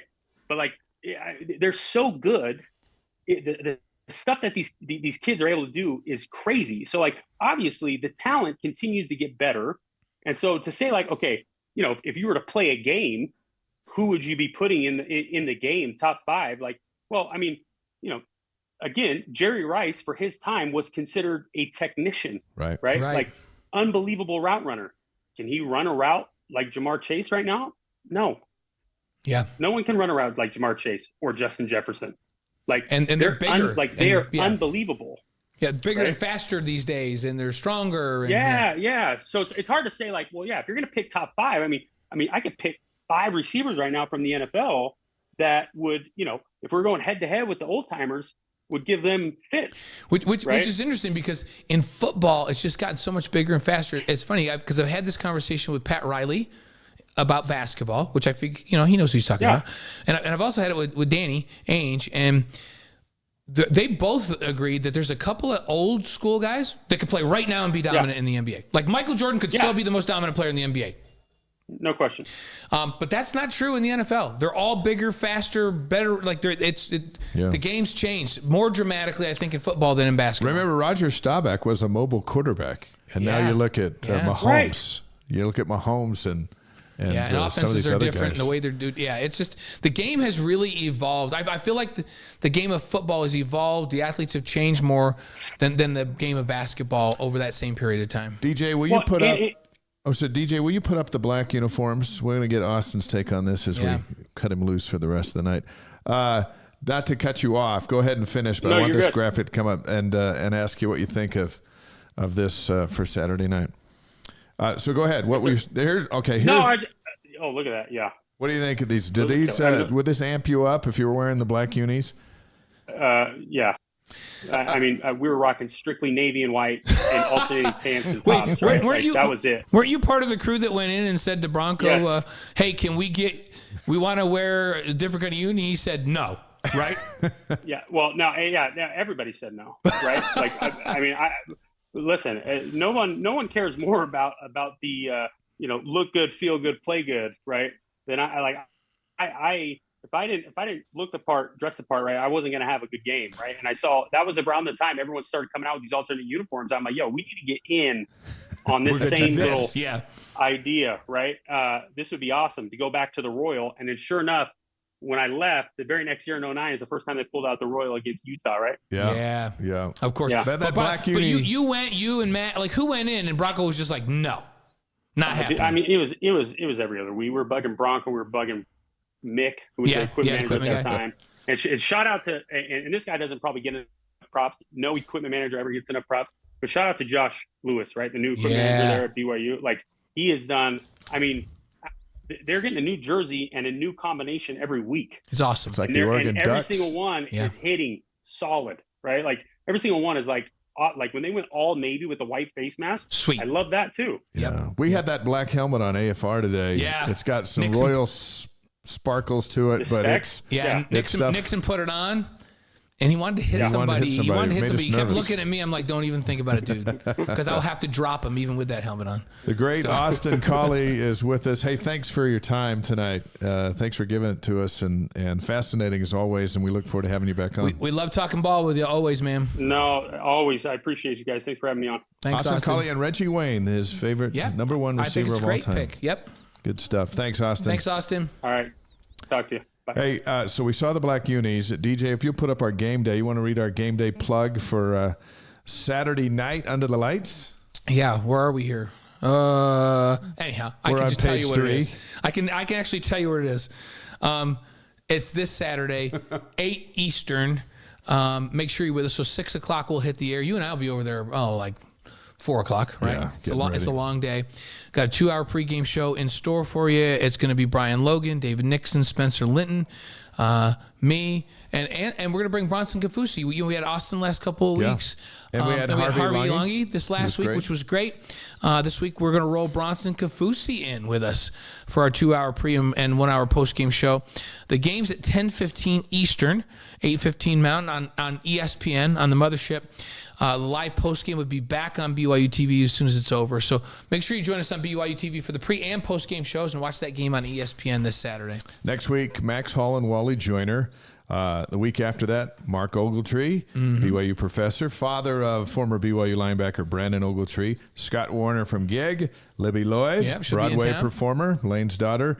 Brad Robbins from Gentry is going to be with us on November 28th. And then we'll get into our first Monday show on December 4th with Doug Wilkes, the editor of the Deseret News. Time for our Cougar Board question of the week. Oh, yeah. If you're not familiar with Cougar Board, it's the largest online community of BYU fans with thousands of posts daily. Our stuff pops up there now on a regular basis, which we're excited about. This question comes from one of their insider subscribers named Laser Coog. Yeah, Laser Coog. All right, I'll ask it, you answer it. Okay. Can you discuss the thought that goes on with starting a talented but unmotivated player versus a less talented but more motivated player? Would you rather have a Rudy, who we've met and love the story, or a star who doesn't care? So to me, it's about production. This is like, what do I like better? I love Rudy, right? I like the underdog that performs, but what it comes down to is the star that's a little apathetic, is he having a negative impact overall on my football team? Because if he's a neutral and he is unbelievably productive, I just keep working on him. Because I'm not going to play somebody that's less productive unless the guy that produces more is having a negative impact and bringing down the play of others. Now, I'm going to give you an example of that. Andy Reid had Terrell Owens with the Eagles. Yeah. And Andy hung in there with him for a number of years because he was so crazy productive. He was the best receiver in the league at the time. He could be on some people's top 5. Physically, one of the most gifted players to ever play in the National Football League. And it got to the point where he was so distracting in the locker room, and he so undermined kind of the coach's authority and the overall unity of the team that they decided that this isn't working out. Like, we're actually going to go with people less talented than you because you're killing our team chemistry. Yeah. And he went to the Cowboys, and he was okay there, but they had the same issue there, right? He had the same issues everywhere. Right. And so...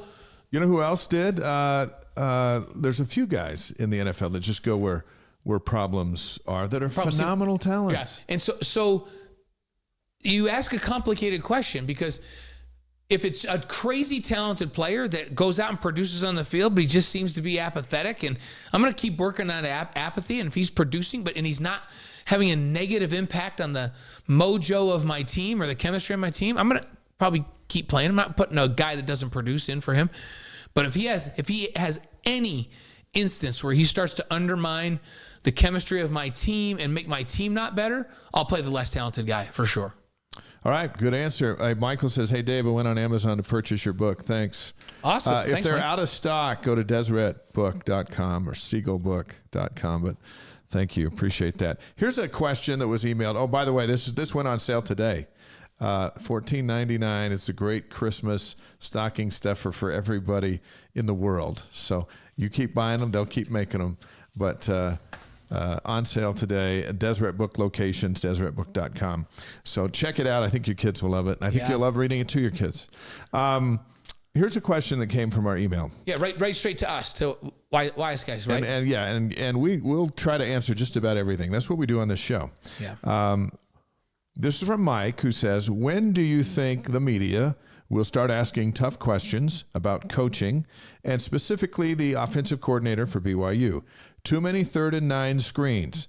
That's not a QB choice. That's an OC call. But I don't hear the media calling out the OC for play calling. Thanks, Mike. Now, before you answer that, I will say this. Mike, do you not watch After Further Review? Yeah, and or the post-game show? And Mike doesn't get to go or to game day. And Mike doesn't get to go to media day over there. Like Aaron Roderick walked up to the mic last week and said, all right, here we go. But before we even go, yes, I know we suck on offense. Yeah. So he's feeling he gets tough questions. But you may be not seeing him on the news at night. And you know, Dave, you did the news forever. The news is such a short bit of sound bites. You just fit what you can fit in. And if it's not really interesting or compelling, it just doesn't make the cutting floor. But he's getting asked tough questions. And here's the thing. We're not New York media here, you know, where they'll just go on and say, this guy's a bum, or this guy is the problem with the Jets, or all that stuff. It's different out here, but that doesn't mean that those issues aren't being addressed. If you watch the postgame show on BYU TV, we talk about all the stuff. We just don't call somebody an idiot and then give our opinion of why a play didn't work. Right. That's really the big difference between East Coast media and here. But we talk about that stuff all the time. And the whole notion of AFR is, here's what worked and why, here's what didn't work and why, and here's what should have happened. Right. And you'll notice that Austin, when we asked him about the offense, because we've been talking about the offense here, and nobody knows it needs to get better than Aaron. And Aaron, we've known for years and years. And Aaron's been really good. Like, he's had some phenomenal offenses with the right players in the right spots and with the right scheme. And did you notice that Austin said this is multifactorial on offense right now. First of all, we've got some struggles up front on the offensive line. And he goes, everybody was 2 weeks ago going, Keaton Slovis, get Keaton Slovis out of there. What's wrong with Keaton Slovis? And I'm going, I don't think Keaton's playing that bad. Jake comes in. Jake is a whole different style. Really exciting. Really fun. And guess what? Still didn't score. Yeah. So was Keaton Slovis the problem? Was the quarterback the problem? Because we put a different quarterback in that played in a completely different style and still scored no points. And the question of, well, where's the long ball? Why isn't Keaton chucking it like he did at USC and all those things? We'll find out. He's got a shoulder injury since Arkansas, right? So, and they tried to keep him in long enough for Retzlaff to be able to play and not burn his red shirt. Because their overriding thing was... But none of us knew that. Yeah, and here's the thing. BYU's playing to win every game, but they're also playing the long game, right? Yeah. Where they're saying... We're going to bring some recruits in. We're bringing a lot of transfers in because we're trying to upgrade the talent. This is our first year in this league, first go around with all of these teams. We're going to kind of figure out how to play in this league because these aren't teams we're familiar with, and they're not familiar with us. We're going to see where we match up talent-wise, and we maybe need to do some things differently. And nobody expected them to win more than 5 games, and they already have 5 wins, right? They get bowl eligible, so we expect them to win 6 or 7. When I say they're playing the long game, they were like, no, we're not playing Retzlaff. He needs a red shirt. So we're not changing out anything. He's not playing until he can play 4 games in red shirt. And we're also trying to, they're trying to red shirt all 3 of the other quarterbacks, right? So they were playing Keaton. They knew that he couldn't aggravate the injury, but they were playing him at less than 100%, going, we're just going to do the best we can. Because the one thing we're not going to do is blow the future right now. Because this is a build over a couple of years. And they want to win right now, but they realize they're new in this league, and the recruiting is going to upgrade as they're in this league. And the idea is to compete in the long term. Speaking of the long term, let's jump over to the Big 12 future schedules, because this came out since we were last together. And we just want to address what we got coming next year, whether that's Retzlaff as the starting quarterback or somebody comes through the portal. I have a feeling that if Retzlaff gets some momentum here, it's going to be his thing. Mm-hmm. This is why he's here. But so the Big 12 released the next 3 seasons, but we're just talking about 2024. Here's what's coming to Lavelle Edwards Stadium next year. And think about all that BYU's got to do between now and next year to get better. And there'll be some active transfer portal shopping. Yep. And they've got to have a fine balance too, because I know there's some questions where they're going, wow, is 7 of 11 guys on one side of the ball too many transfers to be starting? Yeah. That question is like, so they went and they did that, and they didn't know. Did they know? They don't know if that's going to work or not. They felt like they had to upgrade the talent. They had some spots to fill. So they go and get 7 transfers that started on opening day. And I think now they're going, maybe to learn an offense and to function together and to execute at a high level, maybe 7's too many. Or if we get 7, let's get 7 to be the backups to the other 7. Right. Or if we get 7 and we got them this year. Do we have some struggles this year? And most of them are not one and dones. Like Keaton's a one and done. Is Aiden a one and done? Or is he nope, no? So he's back. So Keaton's a one and done. Most of those guys have another year. Do we see the fruits of this next year when they've been in? So there's some things that they're throwing a shot at. This is uncharted territory, and they're going to do some things. They're going to go, okay, now you know what? That seemed like a good idea. Wasn't that good of an idea? And it's going to take a while. Yes. It's just going to take a while. We don't like things that take a while. But and guess what? In real football and these kinds of leagues, when you go and you turn it over, you don't play well, you get thumped. Yeah. Like Utah fans are out of their minds because they didn't even compete against Oregon. Right.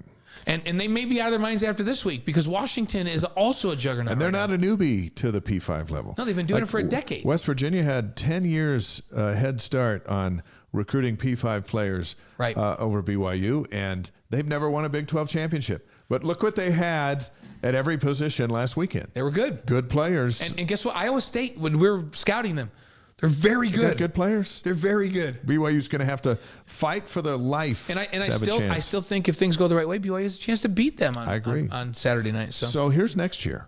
I love the home schedule. Yeah. Because Arizona, by the way, Arizona's found themselves. They're good right now. Yeah, they're good right now. And they get to come to Provo, Houston, Oak State, Kansas, and Kansas State. How about that for a home schedule? Kansas State and Oak State might be the 1-2 picks in the preseason, both coming to Provo.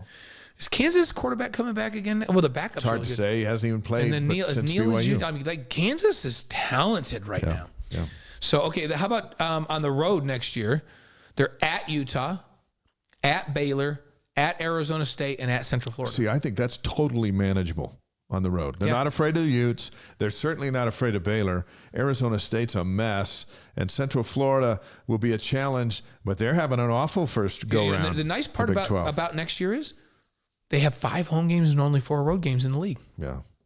In their 9 games. That's a really nice thing. And it's set now for the next 4 seasons.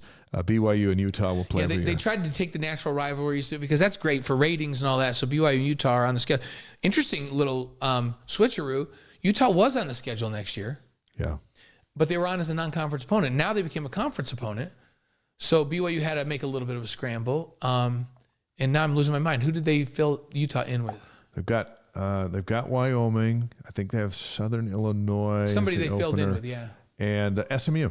They'll go to Dallas. That's right, SMU. And you know what? Going to Dallas is like a home game. Yeah, it's pretty fun for BYU fans. So that's what the future looks like. So yeah, the guys that are playing Saturday night, most of them are playing next season.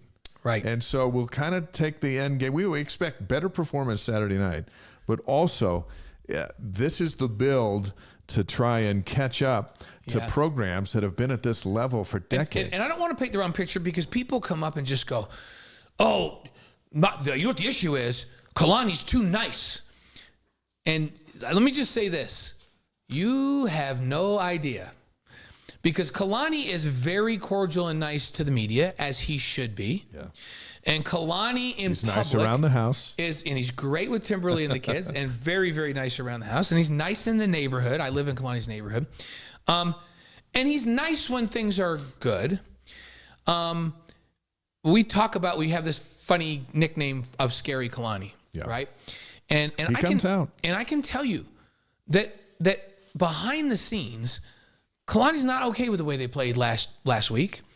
And with his coaching staff and with his players, he lets that be known. And he comes down and he corrects and he gets after it. And he gets after it at the appropriate time in practice when we're all not watching it. Yeah. And when people go, well, he needs to come on and act like I'm like, what's he supposed to do? Do people actually want him to come on the post game and go, we suck and I'm not going to count for this for one more minute of my life. I'm going to start punching people. I'm like, some people, yes. Some people, yes. Because that's not ever going to happen. No, not at BYU. No, he's going to come out and he's going to say, listen, I talked to the kids and I told them, and he always does this, and I love this. He will rip into them. He will rip into them and say, this is unacceptable. You better be ready to work this week. This week's going to be a tough week of practice, which it is this week. And then he ends with this every time. But let me tell you something right now. This is on us in this room. But you all have families at home. This isn't on your families. Your families didn't make the mistakes out there. So your responsibility now is to go home and be gentlemen and to put on a good face and to be good to your families and love your families up.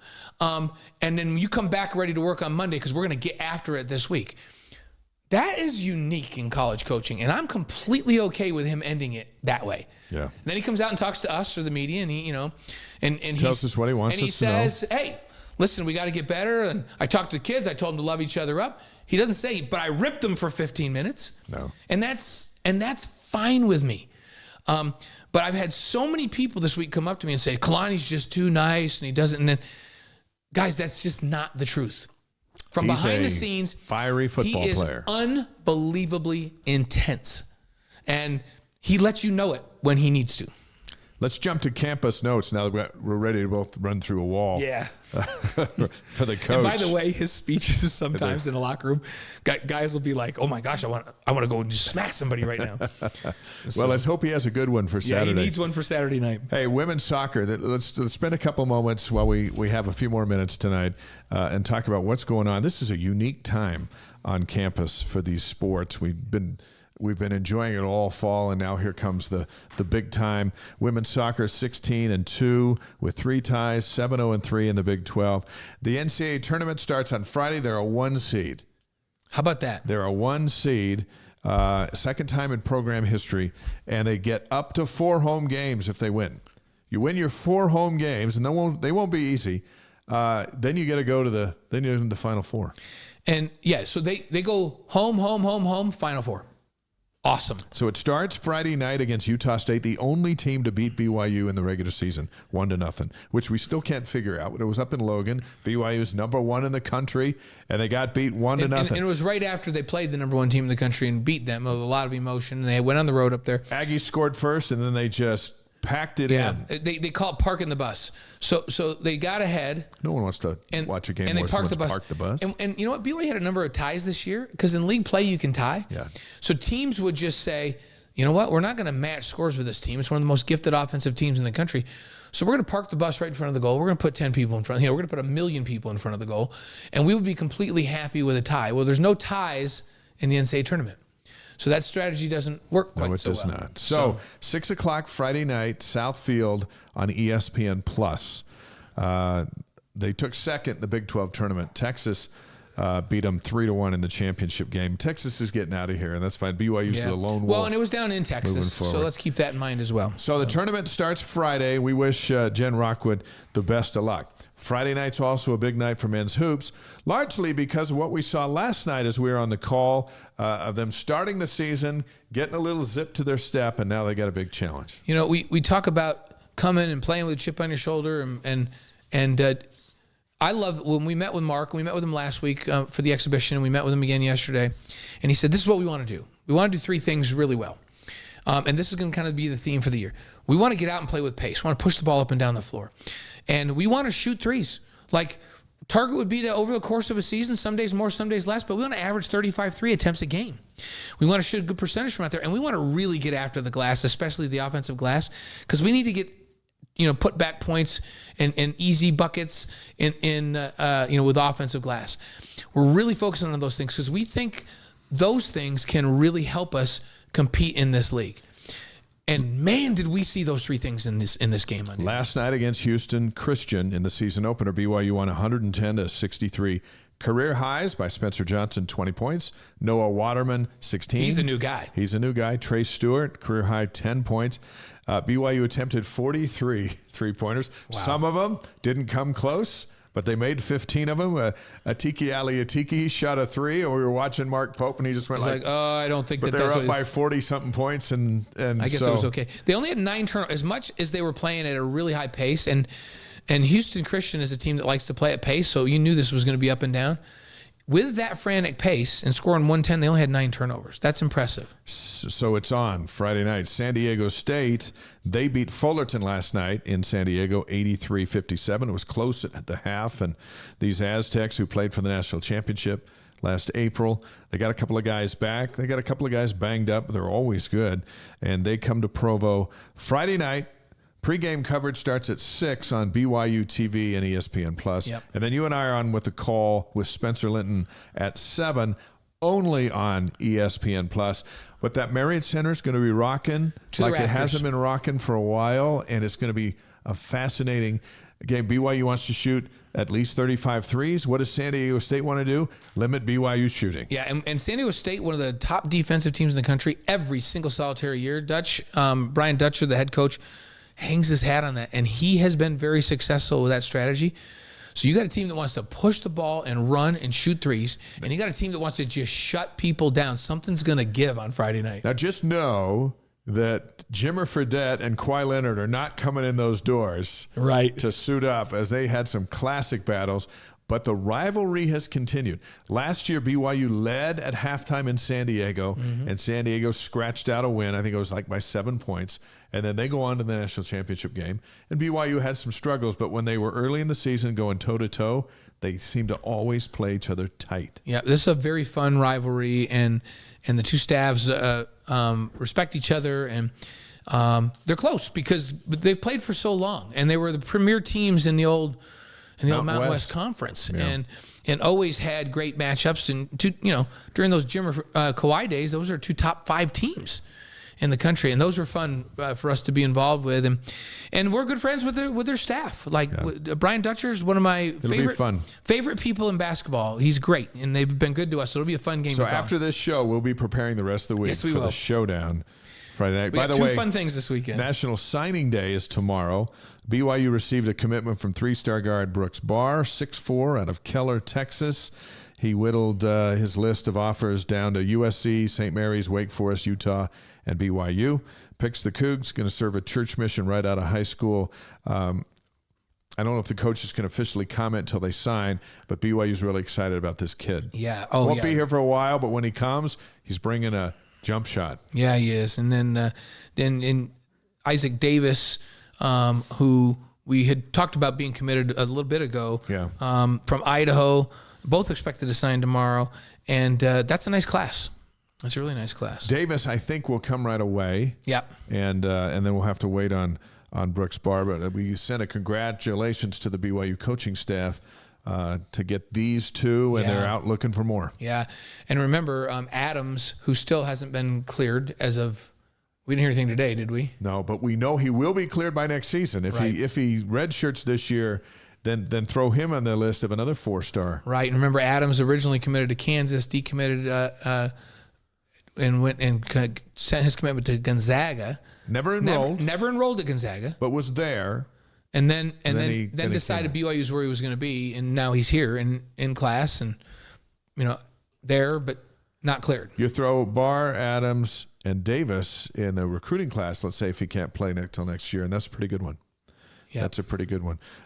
Women's basketball team won today. Their season opener was on the road at Montana State, 68-60. How about Amari Whiting, the freshman who's been here on the show with her mom, the head coach? 18 points, 7 rebounds to lead BYU. Lauren Gustin had 9 points and 11 boards, and they've got their home opener on Friday. If Lauren Gustin ever has less than 10 rebounds, I want to know what's wrong with her because she's a machine. So, they've been I think they may surprise some people with their athleticism, and hopefully they get Nani back before too long. And but a team that's young, very young, but athletic. So we'll see how it goes. Weber State at BYU Friday, 11 a.m. That's on ESPN Plus. Everything's on ESPN Plus. Yeah, from here on out. And I just saw Ruthie. Thanks for you're saying that the background noise on our broadcast the other night on ESPN. Yeah, it was awful. They're fixing that. Yeah, they're working on that. That won't be the case on Friday. We made them aware. If it's not better, let us know next Tuesday. It was coming out clean from our BYU TV studios, went to ESPN, and then it came back all jacked up. So we think they said they got it figured out by halftime. Now, when we're in the game, we got no idea. Yeah, we're just hearing each other. Sometimes we'll get texts going, hey, will you fix the audio? And we're like, I have no idea what we're talking about. Yeah, we're just hearing each other. But Friday, we should have all those bugs worked out. How about women's volleyball, Dave? 20-5. They're 9-4 in the Big 12 and 12-0 at home. 12th in the country now. They've just kind of been hanging around number 12. Yep. They defeated Cincinnati Friday and Saturday of last week 3-0. So they swept the Bearcats. Yeah, the standings in the Big 12 right now. Texas is number 1. And Texas is 13-0.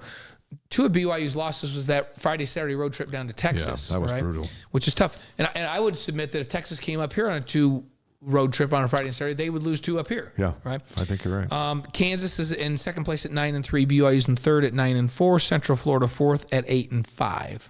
Thursday and Friday of this week, they're back basking in the warmth of Orlando. Orlando, I'll take it. So they're at UCF at 5 Mountain Time, Thursday and Friday on ESPN+. Think about it. At the same time, give or take a few minutes, volleyball, soccer, and men's basketball all on ESPN+ Friday night. That's why you want to get ESPN+, then you just hop. Yeah, because you go to that main screen and you can just click back and forth between them. And Kansas, as you mentioned, is in second place. BYU will host Kansas on November 17th. Host is a whole different deal, and that sport, these home environments are tough to win in. Tough to lose if you're the home team, tough to win in if you're on the road. Cross country, men's and women's, top 5 and higher. They're going to the NCAA regionals.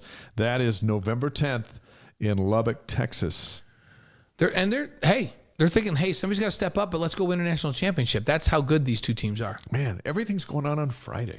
I know. So my question for you, though, Dave, is you mentioned that beautiful sunshine. So now if we can switch and somebody else can come call the basketball game on Friday, would you rather go to Orlando and call the women's volleyball game and have some sun? It sounds delightful, but we're not missing that. Okay, Aztec good. game. Just checking. Now, ask us that question on a post-game show Saturday night out at the stadium. When we have hypothermia, I might give you. Yeah, I was just seeing if your head was in the right spot right now. I was just making sure. The baseball schedule came out since we were last together. A couple of dates that we want to throw at you. Yeah, season opener February 16th through the 17th and the 19th at the Major League Baseball Desert Invitational, right? I don't know who they're playing, but they're going to get a bunch of games in there. Yep. The home opener might be chilly, February 29th against Gonzaga. You know, sometimes we have like 2 feet of snow like this last February. Exactly. So it's on the schedule for a home game. There you go. Big 12 opener at West Virginia, March 7th through the 9th. All the series, right? And the Big 12 home opener is against Houston the next week, March 14th through the 16th. Big 12 baseball is going to be like Big 12 basketball. Yeah, it's legit. It's going to take a while. Yeah, it's legit. So when we say it's going to take a while, that means there might be a few losses. The building, when you're building something, there's more losses in the building than the build, right? And sometimes you do things in the short term that you just go, this may be a struggle this year to get this integrated, but we're doing this for the long term, right? Let's roll out with On This Day, November 7th. I can't believe we're even in November, and it's kind of depressing that there's only 3 regular season football games left. It's crazy. But here we are. Football's gone too fast. You know what? 3 regular season. Austin said he'd be thrilled if they get 1. Yeah. I'll be happy if they get 1. I want him to get 2. Yeah. I want him to defend the stadium. I want him to get 2. At home. Don't lose at home. Okay, on this day, November 7th, 1916, Jeanette Rankin becomes the first woman to be elected to Congress, a Republican from Montana. On this day in 1943, the Giants and the Lions tied 0-0. It's the last scoreless game in NFL history. Because they have overtime now, right? Yeah. But that's still a long time They ago. have ties, but this was 0-0. Oh, 0-0 tie. There you go. Yeah. 1972. Joe Biden is elected to the Senate in Delaware. 1972, and he's still 72. Back there. That's 51 years, right? Yeah, 51 years. I'm not even going to say, yeah. 1976, Gone with the Wind debuts on NBC. Frankly, my dear, became the line of all lines. 1991. I remember this day. I remember it too. Magic Johnson announces he has the HIV virus and retires from the Lakers. Have you watched is it a Netflix or is it an ESPN 30? I can't remember which it is, that whole, wow. I remember reporting on the news, and it was just a surreal thing because Magic was in his prime. Yep. And then he was gone from the game, and now he's very much in the game. Now he's in ownership. And it's interesting that we knew so little about it. Yeah. Back then, it's just like, what is it? Like, I remember just thinking, what does this even mean? It was like a death sentence. Yeah. What does it even mean? Is he going to die? Like, what's going to happen? And either things happen, and then the world's, and especially here in the United States, education around HIV accelerated at a crazy pace because of Magic Johnson's situation. Yeah, absolutely. So on this day, November 7th, I also remember this from the news. It was election night, Bush against Gore, and it ended without a winner. that's right. And then it went on forever, and they're counting hanging chads and this and that. It was Hanging Chad. I didn't finally know what a hanging decided. Chad until that. I had a new respect for everyone I knew who was named Chad. Yeah. Anyway, the Supreme Court helped decide that one for President Bush, but I just remember it being so surreal that election night had come and gone. And we didn't have a president. And then a week passed and longer, and then they met, and then, on this crazy. night, that's when that all started. Birthdays for November 7th. Yeah, let's start with 1728. Captain James Hook. Oh, is it that one? No, it's Cook. Oh, Cook, dang it. Hook? It's Captain James Hook. Hook was a Give terror us on the hook, seas. Hook. No, James this is Cook was this is James Cook, the fantastic explorer. Explored Australia and the Pacific Islands. Dang. I was hoping it was James I know Hook. you were. Although he's not real. Billy Graham was born on this day in 1918. He did a whole lot of good. Tomorrow, we'll break rank here. Tomorrow's DJ's birthday. Happy Yes, birthday, it is. DJ. DJ. Getting the wise guys shout out. I'll call. I have a special song for you tomorrow that I'm going to sing for you. November 7th, deaths. Yeah, 1908, Butch Cassidy.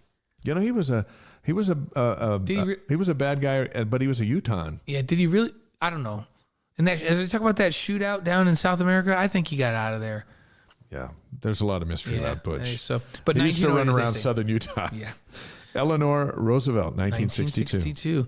And 2011, Joe Frazier passed Smoking away. Joe Frazier. I interviewed Joe Frazier on our morning show in Vegas back before he passed, and what a boxing career Yeah. Joe Frazier had with all those guys. Our Wise Guys inspirational quote of the week is actually going back to basketball commit Brooks Barr, I'm loving kid this, out of by the way. Dallas, who committed to the Cougs on his national broadcast announcement, and then he's expected to sign tomorrow. He's going on a church mission, then he'll be here. Here's what he said. So, and in context, remember when Austin Collie said, you need some guys that just say, just give me the ball and I'll make a play. And he said, I'm not saying I'm one of the guys, which he was.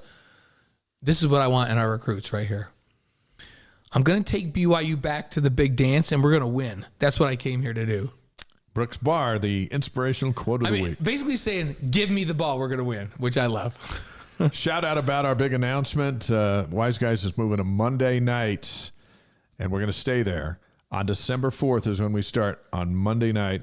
The Big 12 basketball schedule is going Saturday, Tuesday. Wise Guys is going from Tuesday to Monday, and then we're just going to stay there forever. So please adjust your life. Tell your friends. And I like how you're asking everybody to just adjust their life. Just adjust with us. Adjust your life. Be with us on Mondays, please. And I think it's going to work out better anyway. But Monday night is you have it's like family night. We'll just bring everyone together. Yep. And then we'll be ahead of the week and also fresh from the weekend. And that way we'll be in a better spot to answer more of your questions. Yep. Hey, let me remind you about Dave's book that's out, available today at DeseretBook.com and all Deseret Book locations, also in the BYU store, Amazon. It's C is for Cougar. It's a BYU football ABC book. Everybody needs to learn their ABCs. I'm not in the book. You know who the first person was to get a book?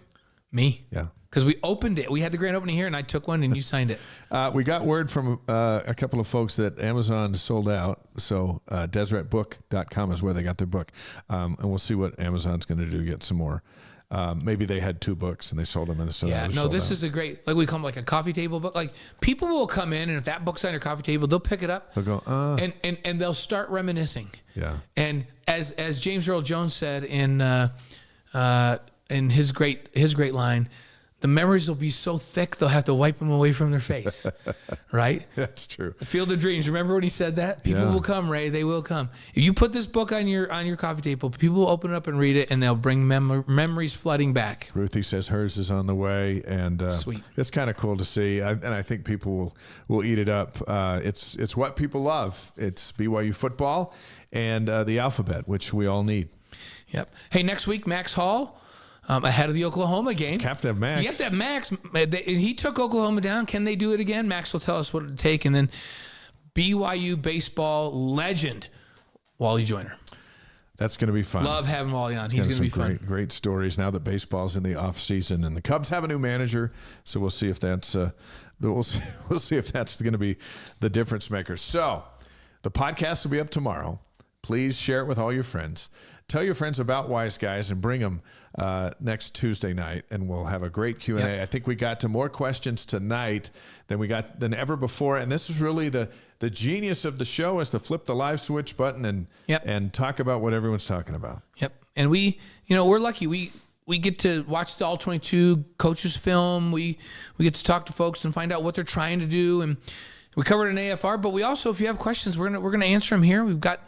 We're gonna bring guests on that have great insight. So make sure you join us. Hey, David just said he bought 2 books from Amazon, so maybe Amazon found the other box. Thanks, Dave. Thanks, David. So Friday night, Blaine and I will see you on ESPN Plus with BYU and San Diego State. Great game.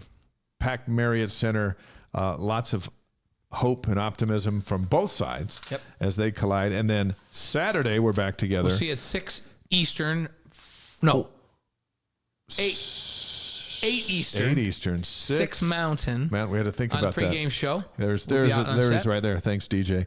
8 Eastern on ESPN Plus and BYU TV for our 2-hour pregame show. Aiden Robbins is going to sit down with us. Had a great interview with him.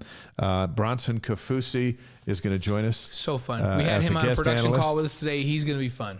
Yeah, and then the game is on ESPN, and then we've got the live postgame show. East Coast, sorry, but we're going to be on the postgame show till like 2 a.m. Yeah. And you'll see our faces blue. Yeah. Because it's going to be cold outside at 2 a.m. But, hey, these are the week of weeks. We're going to take it for the team, and then we're back here next Tuesday night to break it all down. Hey, thanks for the shirts. Thanks, Talbots from the Austin These are nice. alumni group. Dave and I always love swag. We'll wear these with pride. My wife and girls are like, merch. Like, keep the merchandise coming. Brenda, I put in the chat, merch. They love merchandise, my girls. And we love Cougar fans all over the world who found some time to spend with us. Hey, and shout out to my daughter, Nicole, who is 2.5 months pregnant and just completed the New York City Marathon yesterday or Sunday. Congratulations, Nicole. She ran Boston and New York in the same year. How cool is that? That's cool. And she must have a cool doctor.